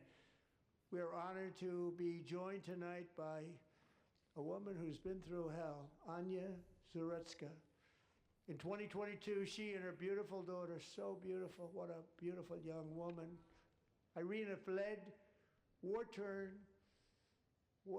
Ukraine to live with relatives near Charlotte. We're just going to skip over that. We don't need to see that. It doesn't matter. Not really. Oh, here we go. You want good coverage. You want good commentary. You don't want the shit. You know, who needs that? We're almost done, folks. We love you all. Love you. We're proudly restoring safety for Americans at home, and we are also restoring security for Americans abroad. That's why we have to go with Iran. Stronger. My first 10 months, I ended 8 wars, including Cambodia. Isn't it funny? Sick people. Cambodia and Thailand.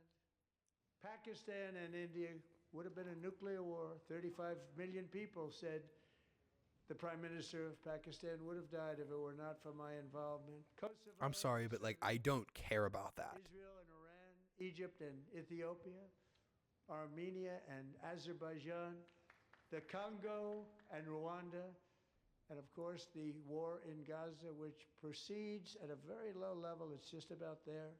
And I want to thank Steve Witkoff and Jared Kushner for your help. Thank you, Steve. Thank you, Jared. Members of the syndicate, folks. Very important to point out. Member of the syndicate right there. Very shady man. You should look up the significance with And I also want to thank the man they report to, Secretary of State Marco Rubio. Thank you, Marco.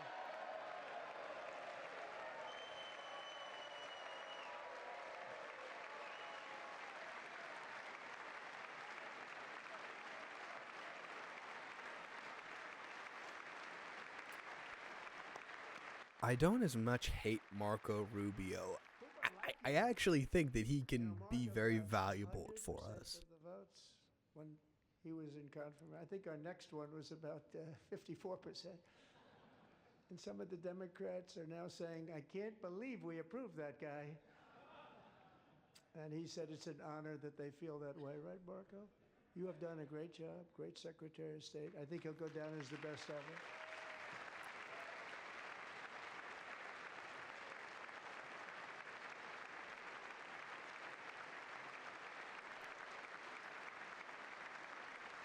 Under the ceasefire I negotiated, every single hostage, both living and dead, has been returned home. Can you believe that?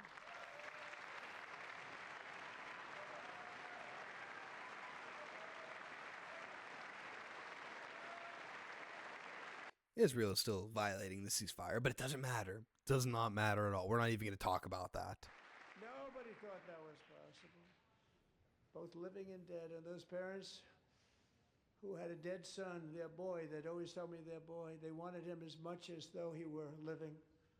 That was an amazing period of time. And they came back, and when we got all of the living hostages back, and many, many before them, but I always said those last 20 are going to be very tough, but we got many, many more, hundreds. But I said those last 20 are going to be tough. We got them back, but we only got back 14 or 15 of the dead of the 28. And believe it or not, Hamas worked along with Israel, and they dug and they dug and they dug. It's a tough thing to do, going through bodies all over, passing up 100 bodies sometimes for each one that they found. Tough job. And they finally got it back to 27. And then Steve and Jared, they got it back to 28. They found all 28. Nobody thought that was possible, but we did it. And I remember the family of the 28th. They were so grieved, but they were so happy as it's possible to be. They had their boy back. The mother said, "Sir, we have our boy back." What a period of time that was, but we got them all back. So thank you both very much. Great job.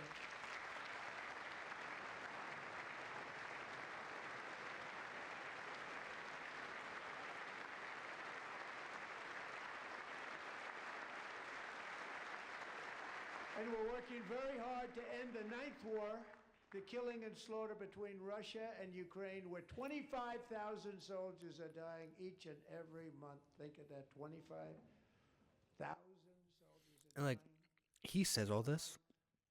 Understand, he promised us that he would end the Russia-Ukraine war in under 24 hours of being president-elect. Now, I get maybe, he didn't expect it to be this hard, but nevertheless, folks, nobody had a gun to his head. He literally could have just said, it's going to take a little bit of time, but I'm going to get it done. And we would have believed him.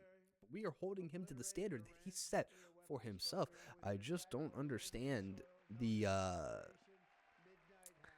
rhetoric is just off. What are they saying?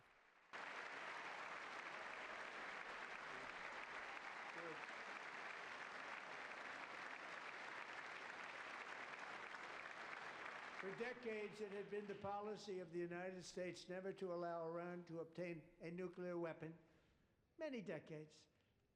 Since they seized control of that proud nation 47 years ago, the regime and its murderous proxies have spread nothing but terrorism and death and hate. Bro, they have nothing to do with us. Like, Iran has nothing to do with us. We don't want to go to war with Iran. We want peace with Iran. We should actually have treaties with Iran. I think we could be very beneficial. A partnership could be very beneficial to the United States. They have a lot of oil. They also have, I believe it is the fourth highest IQ in terms of population on average. In terms of like the entire country, the entire world rather. The fourth highest average IQ in terms of country in the whole world. So we can work with these people. These people are very intelligent. Like, I don't understand why we can't have some sort of a treaty or some economic partnership with these people, because they do have a high deposit of oil in terms of the oil reserves they have, in terms of the natural resources, right? It's the Middle East. We know this, we understand this, but we've been taught to hate Iran, and I don't hate these people. I don't hate anybody, but come on, these people are all the way across the Atlantic Ocean. Of course, they are notoriously not allied with Israel, right? They're very much against Israel, so that's why we are being told to hate them. We've been taught to hate them for our entire lives because they're quote-unquote dirty Muslims is what they call them, and we're not supposed to be in opposition to these people, man. It doesn't matter what religion they are, if it's a false religion or not. Like, ultimately, these people are human beings. It doesn't matter if they're Muslims, what the media is categorizing them as. Like, we can't have that attitude when it comes to foreign policy. Like, we can work with these people. The majority of these people aren't terrorists. These are good people. We shouldn't have to continuously have this attitude against them. And who cares about Islamophobia? Who cares about these terms? Because the fact of the matter is, you can be racist to Muslims all you want in terms of like what you say in the media, but then there's the one group, and if you're any way racist against them, then it's all bad. They support throwing the book at you.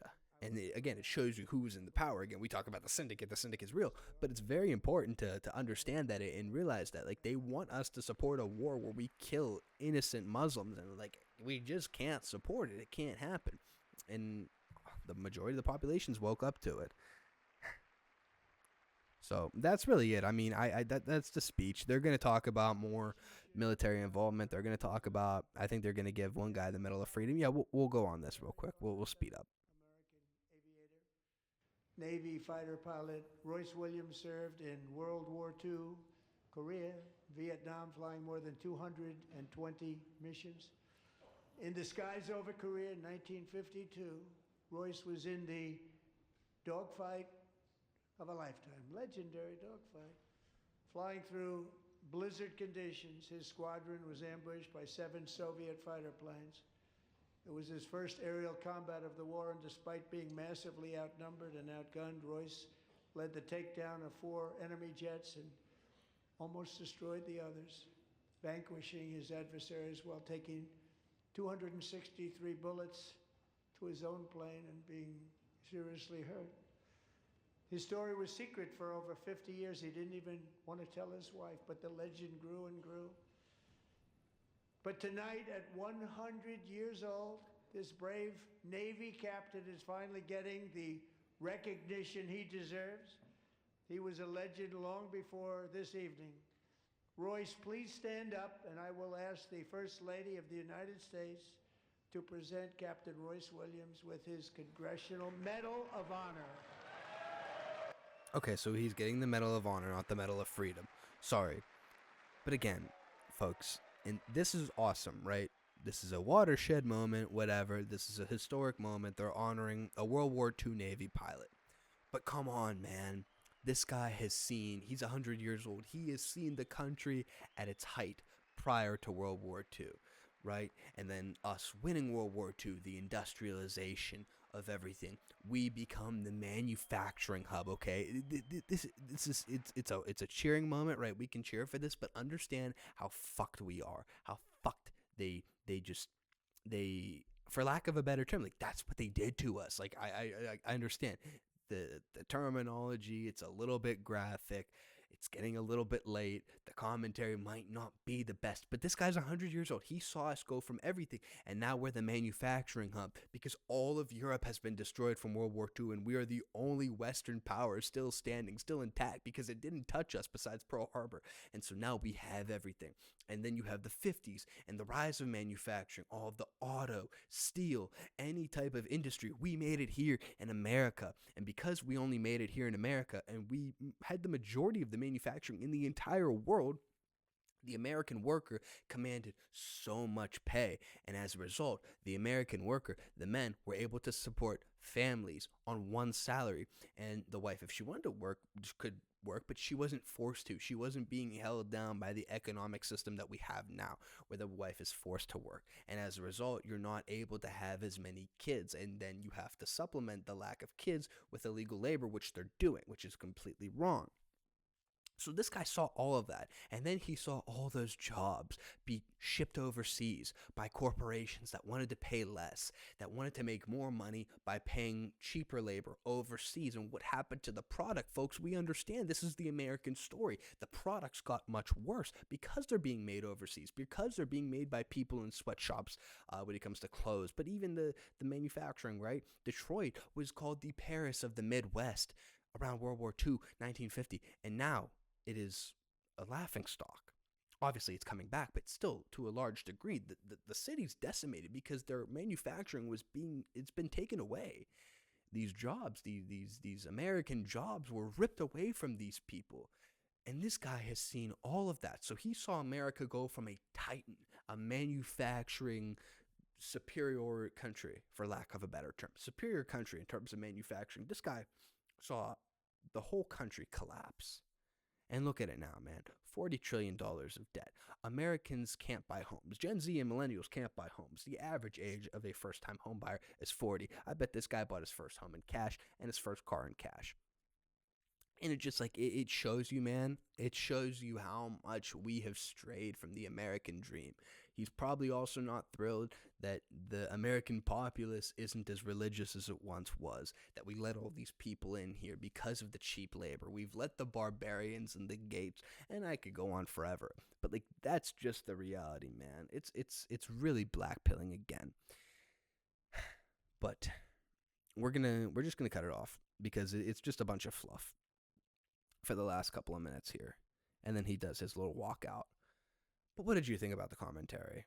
I'm trying not to blackpill here. I'm trying to just send this video off in a way that can make you feel positive. And here's the positive. When it comes to November, if you've been voting red your entire life, if you've been voting the Republican ticket your entire life, think about the past 10 years. Really, think about the past 10 years.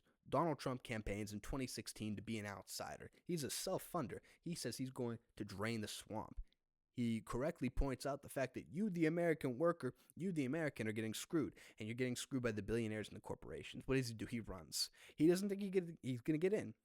Well, turns out he wins in an upset victory against Hillary Clinton, who was the next in line, right, was thought to be the president. In an easy race, beating Donald Trump. He ends up winning. He gets in, he's not prepared. He hires all the wrong people. What happens then? He loses. Then he claims that election was stolen. And after that, he gets himself into a bunch of legal trouble. So now the only other option is you go to jail or you become the president again and you exonerate yourself because you are the most powerful person in the entire world. So Trump needed a guarantee that he was going to become president in 24. So what did he do? He sold his soul. He sold his soul to all the billionaires and the corporate interests because in 2016, he didn't have anybody funding his campaign. He paid for his campaign by himself. Billions of dollars, a very expensive thing to do, something that was actually really appealing about him. And this time he didn't do it. This time he had billion-dollar corporations, billion-dollar net worth people pay for his campaign. As a result, he won because he had more money. He won because he had the powerful people in his pocket. However, when it came time to pay up, he sold out. He sold out because he knew he would probably die in jail if he didn't become the president in 24. And so he campaigned on policies that were much different than 2016. It was not pro-America. It was not putting Americans first. He put the billionaires first. He put Israel first. He's putting all of these other interests ahead of us. And that is a problem. So in 2026, this year in November, we're not going to vote for them. All the Republicans. Because they haven't done the mass deportations. They haven't done anything to address affordability. They told us no new wars, and we're going to war with Iran. They told us they were going to give us transparency on the Epstein files, and they're covering actively still for pedophiles. So we are done.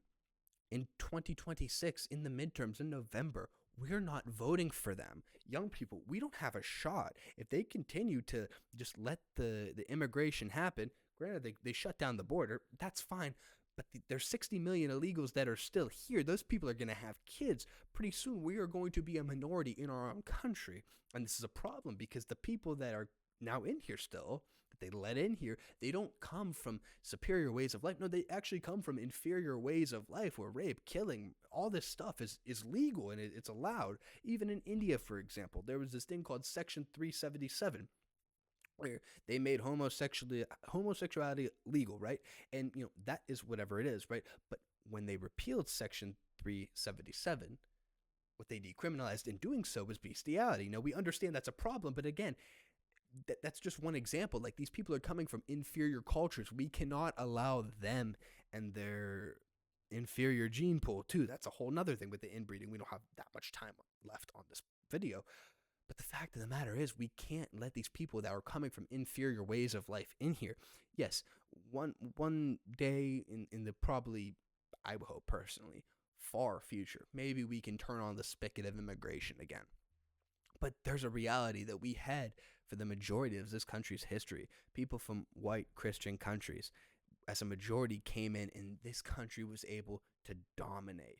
And this country was able to dominate because of the laws that were on the books. And then there became one day, sometime in the past, 50, 40 years ago, where those laws weren't enforced. and the men just, they were gone. And as a result, the country is deteriorating at a rapid pace, and we have to be able to save it. And we have to be able to save it by simply spreading word. And once the Republican Party sees that we actually mean business, then they will cater to our needs. Then they will move further to the right and stop selling out to the billionaires, because they can't have power if they don't get our vote. If they don't get our vote, then the Democrats get it. And if the Democrats get it, then they will use their power against the Republicans, because they believe in using power. So that's my speech. I'm off the soapbox now. That's it. What did you think about the video? Let me know in the comments. If you care to find more engaging political content or just content about the country in general, subscribe to the channel. It's free. Give the video a like. It helps it perform the algorithm. But more importantly, everybody, I just want to thank you so much for watching. This was great. This was fun to do. I love the commentary. This is the first time where I'm actually doing commentary on, the State of the Union. So this is great. But yeah, thank you so much for watching. Have a good one. Bye-bye.